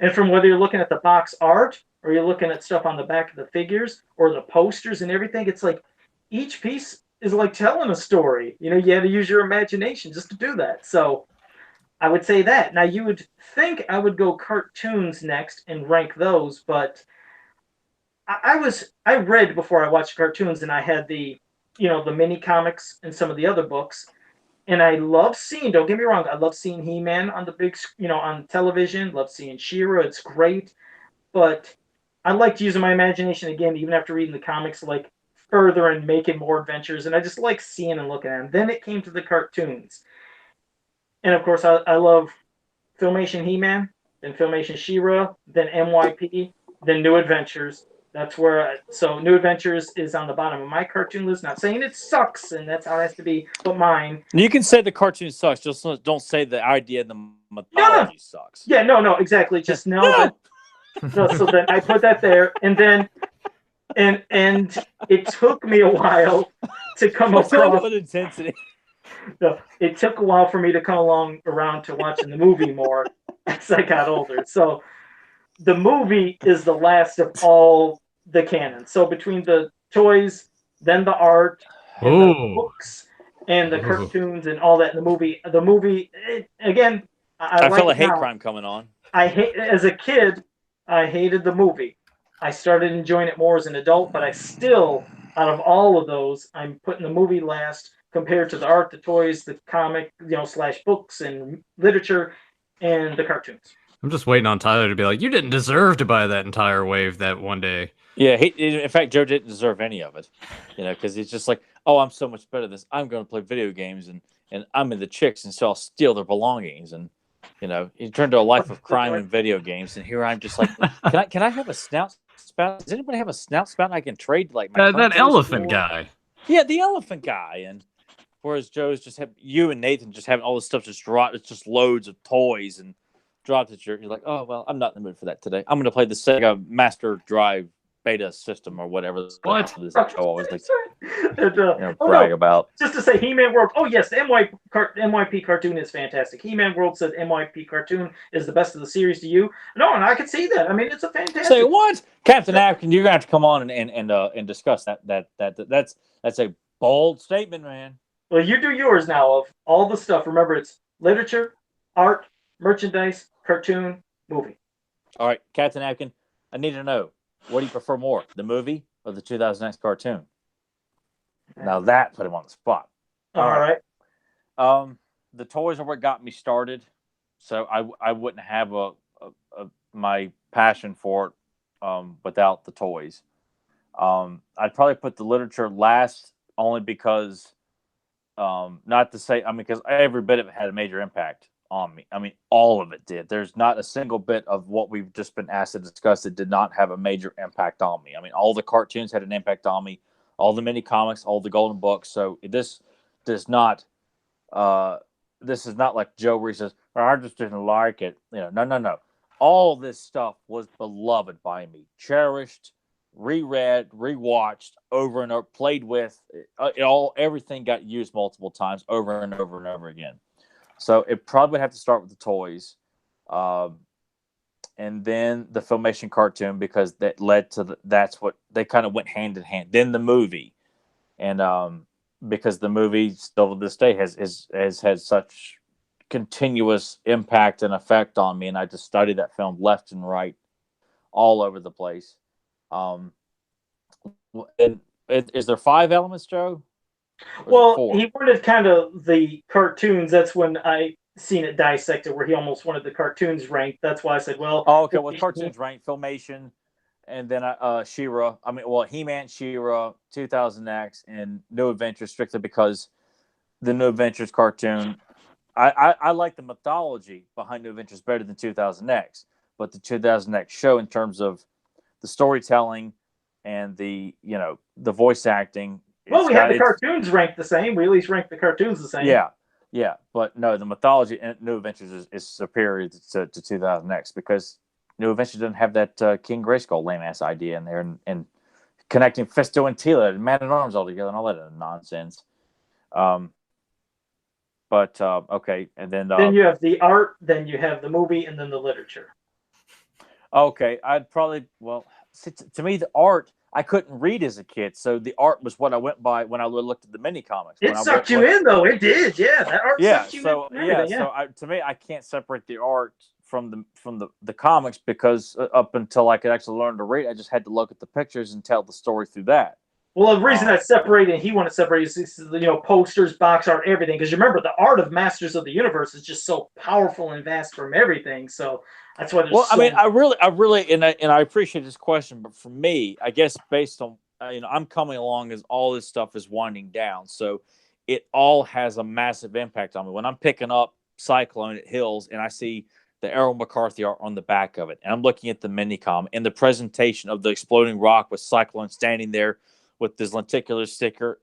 It's a package that I'll never forget picking up, or getting Rio Blast, or picking up He-Man and Skeletor for the first time at Kmart in the kind of dump bin size table of. Yeah, it's I can't really separate it all because it all came together so close together. The that's what I mean. I guess from what he said, so at least you said first, you said the toys, and then you said the cartoons, but then the art is its own entity. So then now you have the art, and then you have the movie, and then you have what the hell did I just say? I lost my train of thought. And the literature, like the literature, stories themselves. exactly. But, so you but that's separate what I'm its saying. art. Like for me, I had to use the artwork to read the story, so that's why it's hard for me to. But as of now, for the sake of argument, I'll say the toys, Filmation cartoon, the live action movie, the artwork, because seeing like the Jitsu Night Stalker box art on the top shelf at one of the toy stores at Tanglewood Mall, I'll never forget that. And then learning to read the stories, because that was the last thing that came along. So, okay, all right. Well, I like that ranking as well. And Nathan, I didn't know how in depth with Masters you are, but I mean, do you have a choice if you could choose from at least your own, personal experience? All right. Well, the chat's probably gonna completely hate me, but when it comes to Masters, I would, as Tyler's kind of defined it for me. I would say I'm casual fan, maybe just a slight grade above it. I'm not gonna be. Just hang up now, could you please just disconnect? Yeah, there's the door. Goodbye. What the hell? He's like, I'm a casual fan. No, to Nathan's credit though, like Nathan has shown interest in watching the cartoons and the movie. Has sought out some of the toys, like particular characters. He is actually, of course, he'd like to slam it just to piss me off, like he does. No, I'm just giving him a hard time. That's why I'm here in from all his sincerity, side. Nathan, since we became buddies, he has had an appreciation for He-Man and knew that it was cool, and that the mythology in it and the heroes and villains. Well, I've despite giving Tyler hell when we first became friends over it, I have a history of I did have a collection at one point as a kid that unfortunately was sold off at a yard sale. But I remember watching the cartoon. I just don't have many of the vivid memories, because as that sort of came along, like Tyler said, we were sort of at the tail end of this thing. And by the time I sort of started, Turtles kind of picked up for me, and that just took off. So I wish that I had gotten more involved with it and got into it more. But as Tyler said, I've come around to it a lot more in recent years. I appreciate the mythology. I love the artwork. The artwork's, I would rank that up there, honestly, pretty high. That'd probably go as Nathan's first, because that is something that Nathan has always been attracted to, and just recently he purchased the Horde poster from the magazine. Sitting right above Tyler's head. I have that exact same poster. I just put it into a frame. I need to get a black background to go behind it though, because right now it's just the white backing that came with the insert that was in the frame. But I would probably put art up there first, just because for me that's what drew me into it again. Was just seeing that. I would go ahead and rank the movie up there pretty high too. So all right. I would say look at Ty. He's like, I'm so proud. He's just gonna start crying. If I had a diploma to give to Nathan right now, I'd hand it to him, and I would want to give a great speech and just say, we're here to honor this great man here today. I think this is his way of kissing your ass after insulting you earlier. It's like, what can I say to make Tyler real happy? Well, I think I'm gonna hold it to it. I don't want to hear that he's just pulling a Benedict Arnold on me here, and he's gonna be a turncoat and say, "Oh no, I was just saying that." By the way, and then insert Chris Pratt joke here or something like that. No, I believe he's being sincere when he says that, though. Yeah. All right. Well, now he has the merchandise, the toy/merchandise, the literature, and the cartoons. What after those? I would go with toys next, then the cartoons, and then the literature. Oh, so you put literature last too. Okay. All right. Well, that's fine. Oh, and He-Man World in the chat. He did say that it is the movie. Yes. So if he has of course. Yeah. And that's why we love He-Man world on this podcast because of his extreme support. And if you want to see that kind of support, check out the recent He-Man documentary. You'll see He-Man world just talk about the greatness and wonders of a movie that continues to be underappreciated, but it's continuing to grow on people. And as we point out people for being morons and saying the idiotic things they have said about the movie, and they all see the light. That's what we're the ministers of truth on this podcast here. And I always I like being put on the spot. When somebody put me on the spot and make me do that definitive answer, it's hard at times, but hell, it makes the wheels in your head spin and start turning and thinking and trying to do some type of order. So I always appreciate it. And also, DJ Donnelly, thank you for joining us. And Kyle Kendall just joined us in the chat room. And I was going to say, Kyle, if you had a question you want to give us before we wrap it up, see if we can get like one or two more questions, and then we'll just let's go out with a couple more zingers or something like that. If there's anything you guys cap it off. We'll do two more questions if you guys have two more questions, but. You can go ahead. And Zentron, really quick anyways, said animation-wise for Zentron was New Adventures, She-Ra, 2000X, and He-Man. Ooh. Right? He put Filmation He-Man last? I think that's what he did. If he's meaning from best to worst, I think, Zentron, you can always clarify that if that's what you meant. But that might be, hell, like you said, there might be people that love New Adventures more than anything. Well, I'm all about... putting New Adventures at the forefront of anything because it's heavily underappreciated. But to put the Filmation He-Man dead last, hey, wow. One quick thing. Anybody else? I showed a quick little thing of it, but I have my Oracle, and everybody has an Oracle figure. Yeah, what's with that product placement you kept shoving in front of the cameras? This is one I've had, like I said, a while. This is an extra Oracle eraser. And I painted it up because it just came in a really bland color. But as a kid, this Orko actually was my Orko because he fit in with the figures and looked smaller and looked like he fit in better than the gigantic Orko that you stuck the thing in for him to zip around and spin. So, yeah, if you guys have extra Orko erasers, I'd say paint those little suckers up because they fit in good with the vintage. So that's his way of saying, Joe, we'll paint yours for a fee. No. And no, Kyle Kendall, we will do, maybe next week we could try it, or if it ain't next week, in 2 weeks, trust me, we'll try, because we might be doing this on a different, we are going to be doing this next week on a different day. It'll be on Tuesday. I mean, not this coming Tuesday, but the following Sunday when we normally record. Nathan's going to be busy at that time, but Tuesday of that following week, we'll be able to do Fans of Power. So it'll be 2 days later on the next week than normal. So Kyle Kendall, yes, we will do a collection tour eventually, but it won't be this next one. It'll be the one following after, I think. But we'll keep you posted. I don't know. I'm just trying to remember when we try to do that. I was trying to think of what would be next. Well, remember we got Danielle said she would join us too after PowerCon as well. Yeah, but now if it would be on a Tuesday, I don't know if she'd be able to do that day. Well, I'll check. I probably not this one, but I always assumed it was going to. Well. Yeah, I assumed it was going to be at the Labor Day one, but yeah, because I'd forgotten that Nathan was going out of town too about that. We'll just get in touch with her. We'll get her on. Yeah. Because I remember she said she had family stuff going on that too. Exactly. So we will get back with you on that. And also, real quick, Dan Rice. I did want to mention something. Dan Rice earlier today, he showed some videos online on Facebook, and it was so cool. His son Philip, the one that I love, giving a hard time about Stratos.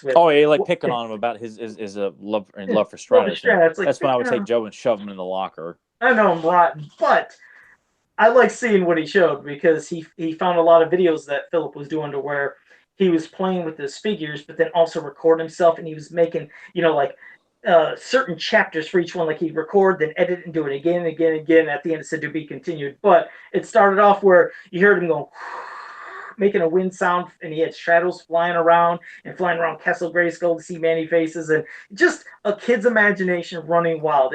You could actually just remember when you would do stuff like that when you were a kid. So that was really cool to see. So Philip, I did want to say, man, you did some cool videos. I like what you did, and definitely I can see you love Stratos. And Alex, you get your hand, arm, you get that better. I know he hurt it. He's got in the cast. I think he's going to be having that on for X amount of weeks. I don't know, but you'll be back and you'll be stronger than ever, buddy. So get yourself well. Now, let me see. Was there any one last? Adam Gabbard said, Joe and Tyler, do you like other cartoon shows besides He-Man and She-Ra for the 20th century? trying to think of anything else that I really got into. As I told you, it wasn't many things though. I see when it comes to cartoons, that's when I always pass it to Tyler and Nathan because they've watched everything that you could possibly can imagine. You bring it up, I know they're going to say they watched it, but like, okay, well, I might as well just go to Tyler then Nathan, and then ramble about the stuff that I didn't watch. But go ahead. Well, Nathan, how about you? Why don't you start off first, and then Tyler can. Oh boy. Gee, I all the stuff that Tyler and I have done on Capes and Commentaries are lots of things that I watched as a kid. Tyler can, I mean, we can riff off the list of just pretty much basically. Joe, you weren't really into anything else? Okay, well, like I said, I mean, of course, growing up, then I watched He-Man, but then.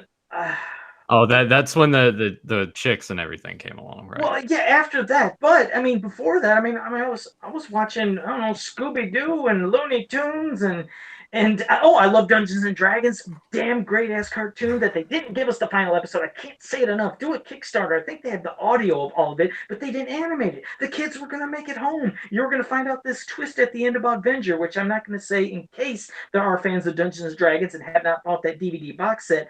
I don't want to spoil anything, but I was like, damn it, Kickstarter, do something and just animate it in that style that they used to have and give us that final episode. Well, damn it, I wanted those kids to go home. Because that one time they made it home and Venger followed them and he threatened to destroy their world unless they came back and they had to come back. I was like, damn, because I thought they made it home. I think this has been about 3 weeks in a row that Joe has brought that up. It happens every time. And Dan Rice, it's good to hear. Dan Rice said that they got them erasers too, and I guess they do the same thing where they use the Orko eraser as their Orko for their figures. So good. I'm not alone. Thanks for saying that, Dan. At least I'm not as nuts as I usually sound, and people say I am. But yeah, I mean, G.I. Joe, Transformers, Turtles, Batman the Animated Series. Man, even some of the newer stuff like Justice League Unlimited, the 2012 Ninja Turtles cartoon was really good. I mean, Tyler's gonna say like Silverhawks and Dino Riders, the Rambo cartoon, which we talked about. He's super into that. Tyler, is there any other? I already say Silverhawks. I'm pulling a Joe here. I'm like, what did I just say? Yeah. Yeah, outside of He-Man and She-Ra, Thundercats, Silverhawks, G.I. Joe, Turtles, Bionic 6, Batman Animated Series, the Rambo cartoon, of course, X-Men, the Spider-Man Animated Series, Spider-Man's Amazing Friends, the RoboCop cartoon. I never came across the Dungeons and Dragons episode except maybe once or twice when it was on CBS and didn't really know what it was. And my brother ended up recording part of it by accident on our Christmas cartoon tape and always pissed me off. So I would always see the beginning of one episode attached to the beginning of Frosty the Snowman. But and then there was other cartoons. Real Ghostbusters was another one I watched religiously as well. I can't believe I left out Ghostbusters. Yeah. Street Sharks. Oh, I did. I watched those. Yeah, Ghostbusters. God, because there was so because I still love to reminisce about just all those cartoons were so much better. DuckTales, I watched that one. Count Duckula. Darkwing Duck. I didn't watch Darkwing Duck as much. I thought it was a cool concept. I just never got into it. Gargoyles. That was another one I thought was cool. I just never really kind of pushed myself to really get into it. The Mighty Ducks. I don't know why they did. I don't know. I didn't either. I don't know why they made that one. Yeah, I just felt like I didn't think the movies were doing that well to warrant a cartoon, but oh well. Chip and Dale's Rescue Rangers. I remember watching that. Tiny Toons was another one I watched a lot every day after school. The Super Mario Brothers cartoon and the Zelda cartoon. But watched both of those every week. Oh yeah. Hell, Alf! Yeah. I loved Alf, and I watched both the sitcom and the cartoon. I love that cartoon. It had a funky intro too. I don't know if you guys haven't seen that in years or haven't before, but you can always check that on YouTube later after you're done watching us. Just type in Alf cartoon intro. It has got a funky little intro. I used to love that. I vaguely remember it. Yeah, I'm not gonna do it, but yeah. Heathcliff. Right? Yeah, Heathcliff. I watched that. Inspector Gadget, Looney Tunes, which I still watch to this day. Yep, Inspector Gadget, Flintstones, everything. Flintstones, the Jetsons. I watched a lot of Hanna-Barbera. There was a show that Hanna-Barbera did used to come on USA Cartoon Express because it was they would play syndication stuff. But it was one where all the Hanna-Barbera cartoons were in races. And Is that Wacky Races? Wacky Races. Yeah, when that would come on the yeah. USA Cartoon Express, I would watch that, and I thought it was a great show. Hell, I even Scooby-Doo. like Scooby Doo, Smurfs, Gummy Bears. Smurfs I was even another watched, one. I even watched Gummy Bears. Yeah. So there was a lot. I guess it just took a little battling, but yeah, there was a lot of things I watched. But then later on, once it started getting towards late '80s and early '90s, yeah, I was just done with cartoons at that time. But and Jeff Prime just joined us a little bit ago. Thank you for joining us. If I didn't mention that already, but okay, Zentron had a quick one. This one, and I know Tyler will probably have a definitive answer, but for me, it's just I've never liked the thought of this stuff. He said, if He-Man was to be killed, how do you think it would happen? For me, again, what? For me, like the same thing. Any cartoons and things I was watching, see, that's the difference. Comics, cartoons, that's our escape from reality. Especially, like I said, I'm not just saying if you had some bad things happen in your childhood or rough times and maybe you want to escape into another world, which that was a lot. I mean, it was a lot for some people, for like, going to Eternia and the hero always saved the day. And for me, I never seen or wanted to see my heroes age and die. That's why they're cartoons or they're comics. Unlike people, when you're watching a live action TV series and it gets to about season 10 or 11, if it makes it that long, and the people are getting older, or some people outgrow their part if they're a young kid in a show, it's called real life and aging. And you love this, you love your characters, but eventually real life people, they're going to age, they're going to go and fade away. And it's a sad thing to even think about. Cartoons and comics, that's my one escape to where I don't want to think about these people aging. I don't want to think about them dying. I want to think about them being eternal and going on to live many adventures of good versus evil. Yes, there's got to be times when they're under strife and under danger, and you got to make it, like suspenseful. But I just never like the thought of characters dying. If you can keep writing it and keep making it enjoyable, I'll do it. I'll watch it. But no, I don't like the thought of. I wouldn't even want to think of He-Man, or anybody like that dying. I know people do it, but I just don't like it. I have a smart ass answer. Oh, let's go ahead and do with that one then. All right. Well, as we, Tyler even kind of brought it up. Chris Pratt shows up, says something really smart ass to He-Man, and then He-Man just falls on his sword. He's like, I can't do this. And Tyler's like, yep, I couldn't either, man. I'm right there with you. There's the smart ass answer that Joe's been kind of wanting out of me. Yeah. Tell my family I love them and just. Yeah. If anything, I'd put it in my mouth. So it's like tell Joe to go on the podcast without me. Yeah, just do it. Just do it. It's like I'm hoping the blood from my brain just goes all over Chris Pratt's face, and he's got to live with that guilt the rest of his life. I'm he'll probably go home and kill himself too. Wow. Yeah. I'm kind of thinking William H. Macy from Boogie Nights. You know what scene I'm talking about? Yeah. Something similar to that. All right, go ahead, Tyler. I'm with Joe for the most part. If for whatever reason, just for the sake of argument, if He-Man were to ever pass on, it would just be due to retiring, and he's no longer He-Man. He's King Adam, and just dies of natural causes. Like I wouldn't want to see a scenario where a villain comes along and stabs He-Man and kills him, or uses magic to just obliterate He-Man into non-existence. A great warrior like He-Man deserves a warrior's death, and I think to live to a ripe old age where he has defended Eternia as He-Man for a long, long time, and you could even say maybe when he's King Adam, continues on with the mantle of being He-Man until it gets to the point where you need this responsibility either needs to be passed on to somebody else, perhaps his son Hero. Shut up. Yeah. So, but no, Joe's starting to hold his head now. Like, oh I God, know, I was not waiting this. for Joe to say, "God, this guy's got an ego on him." I was just telling Nathan about that very thing today. That Joe just hates my ego with a passion. Maybe that's why he's just constantly trying to find ways to topple me all the time to show that he just takes a little a needle and just pokes the balloon of my ego. Just. Well, I was about to ask if there was any more air in that room to breathe, since your ego was kind of sucking up all the space. I can always make room for my ego. But no, I strictly see He-Man is continuing on infinitely, much like how you see Spider-Man and the Green Goblin. Of course, Norman Osborn is dead in the comics, at least how I like to look at it, even though they brought him back. but like Batman the Joker, Superman Lex Luthor, that these battles would just continue to go on and on. But that's the only way I would want to see He-Man pass on, is he retires officially from being He-Man when he's, King Adam, and probably realizes, you know what, I'm getting a lot older for this. It's taking a toll on me. I need to pass on the responsibility to someone else, or just turn the sword into Tila, because people forget Tila is going to be the next sorceress. She's not going to rule Eternia with Adam, So, which to me, that makes an interesting story, that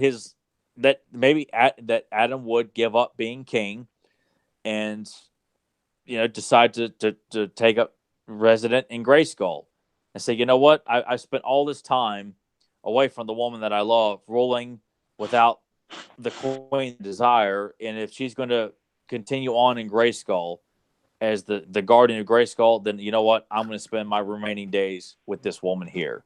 And then the throne gets passed over to a possible son, or someone that Adam decides, you know what, Clamp Champ, you've been a faithful warrior and a loyal companion. I'm going to turn the throne of Eternia over to you, or to Fisto, or to Cyclone, or to Lizard Man, or whatever the case may be. But that's the only way, just for the sake of it, I would ever want to see He-Man pass on, is just, you know what, I'm going to go and be happy. And when I die, it's going to be with the woman that I care about. God, man, I could pull at the heartstrings of the public if they just give me the opportunity to write He-Man, for God's sake. God, man, I just pulled that right out of my ass.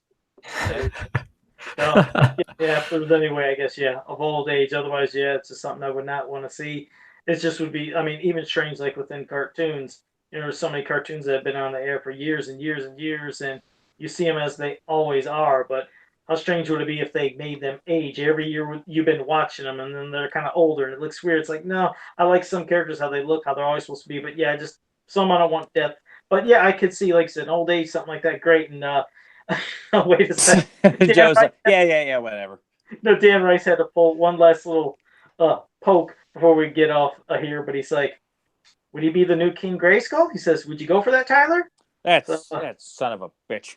That Dan Rice, got to get you. God. All right. Well, okay. Well, guys, it's been an absolute blast. And of course, even Nathan joining in, even though he was just like, playing around and sticking his finger in the light socket to see how many times he's going to get shocked.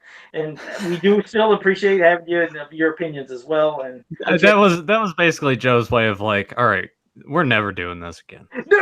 It'd be great to have you on again. But no, as for everybody in the chat room, man, it's been a blast. I know, like I said, we could do this again and have a ton more questions. I tried to get to every single person I could, at least for the majority of the questions. I apologize if I missed anybody, but no, it's been a blast just covering every single question that you had. Yeah, this one, I think this was the best one we've done so far. We've had a lot of a lot of support in the chat room, which is what we wanted to really go with. And I thank everybody for taking time to show up. Whether you asked a question or not, if you just showed up and just wanted to be part of it, I thank everybody for doing that. Most definitely. I think this was a success, and I'd like to think that we would do this a lot sooner instead of waiting another year or two before we do this, because I think this is the way to go. Just do a live chat responses and questions. Because new questions could pop into their heads at any time. Other people could join the chat room as well. So this is something, like I said, we could do more often than just once a year. We could even do it, you never know, maybe every 3 months, 4 months.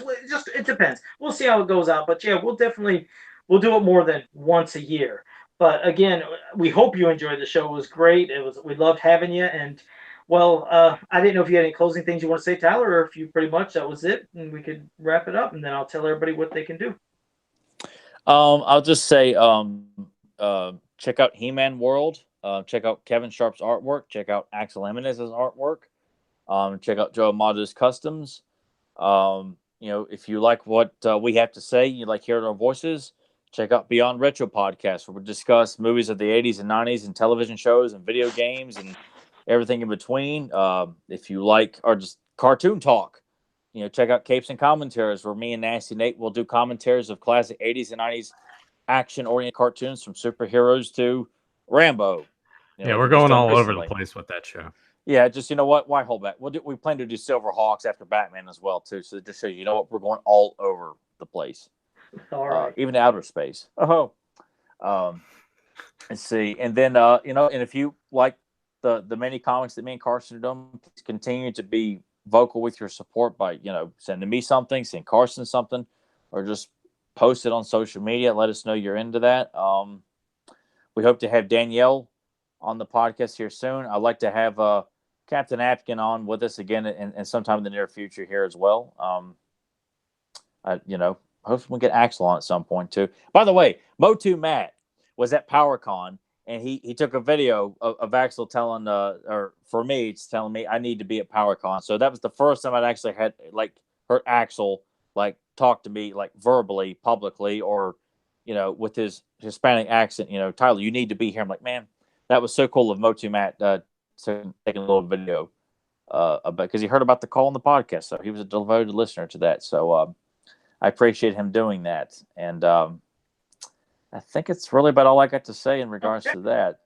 All right, and I did want to give a shout out to, it was Alberto Campos. He did a live tour from PowerCon just the other day, and it was pretty cool. He was going through every single vendor spot. It felt like you were actually in PowerCon as he did this, and I told him I was going to give him a shout out and thank him for doing that. So it was really awesome. It was good to see it live. So thank you for doing that. It was as close as I'm going to ever get to PowerCon. It was watching a live tour and feeling like I was seeing it through my eyes. So I appreciate you doing that, man. But as for here, you can always, like I said, subscribe at the bottom, ring the bell so you can be notified anytime we go live, and share and like the page, and check us out on Facebook. Fans of Power is on Facebook as well. I have a page there. But yeah, it was great having you. So all I wanted to say was until next time, have a powerful day. You get that way when you drink ginger ale? Oh, no, he was sniffing glue in the parking lot. Huh. Sniffing glue. Oh, man, I hope it ain't something that I've recently watched and I sound like a moron. I don't know, and I'm going to see if somebody can get that in the chat room. I don't know what the hell that is.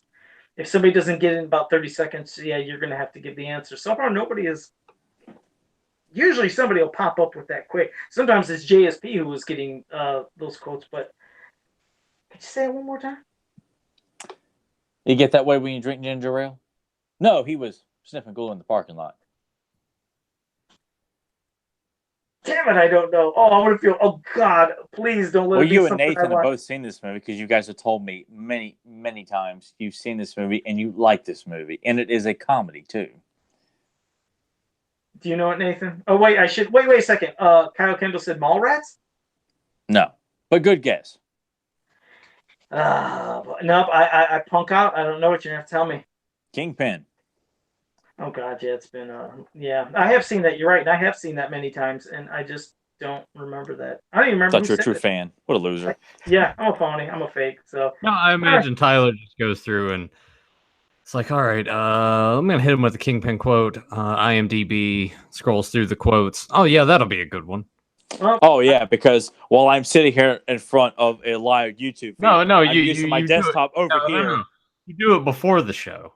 You get it in. That was all right here. No, I definitely know it is definitely. But well, you got me, man. So Nathan wants to challenge me on that. I will burn his ass if he wants to throw down about movie quotes. There you go. See you guys next time. Later.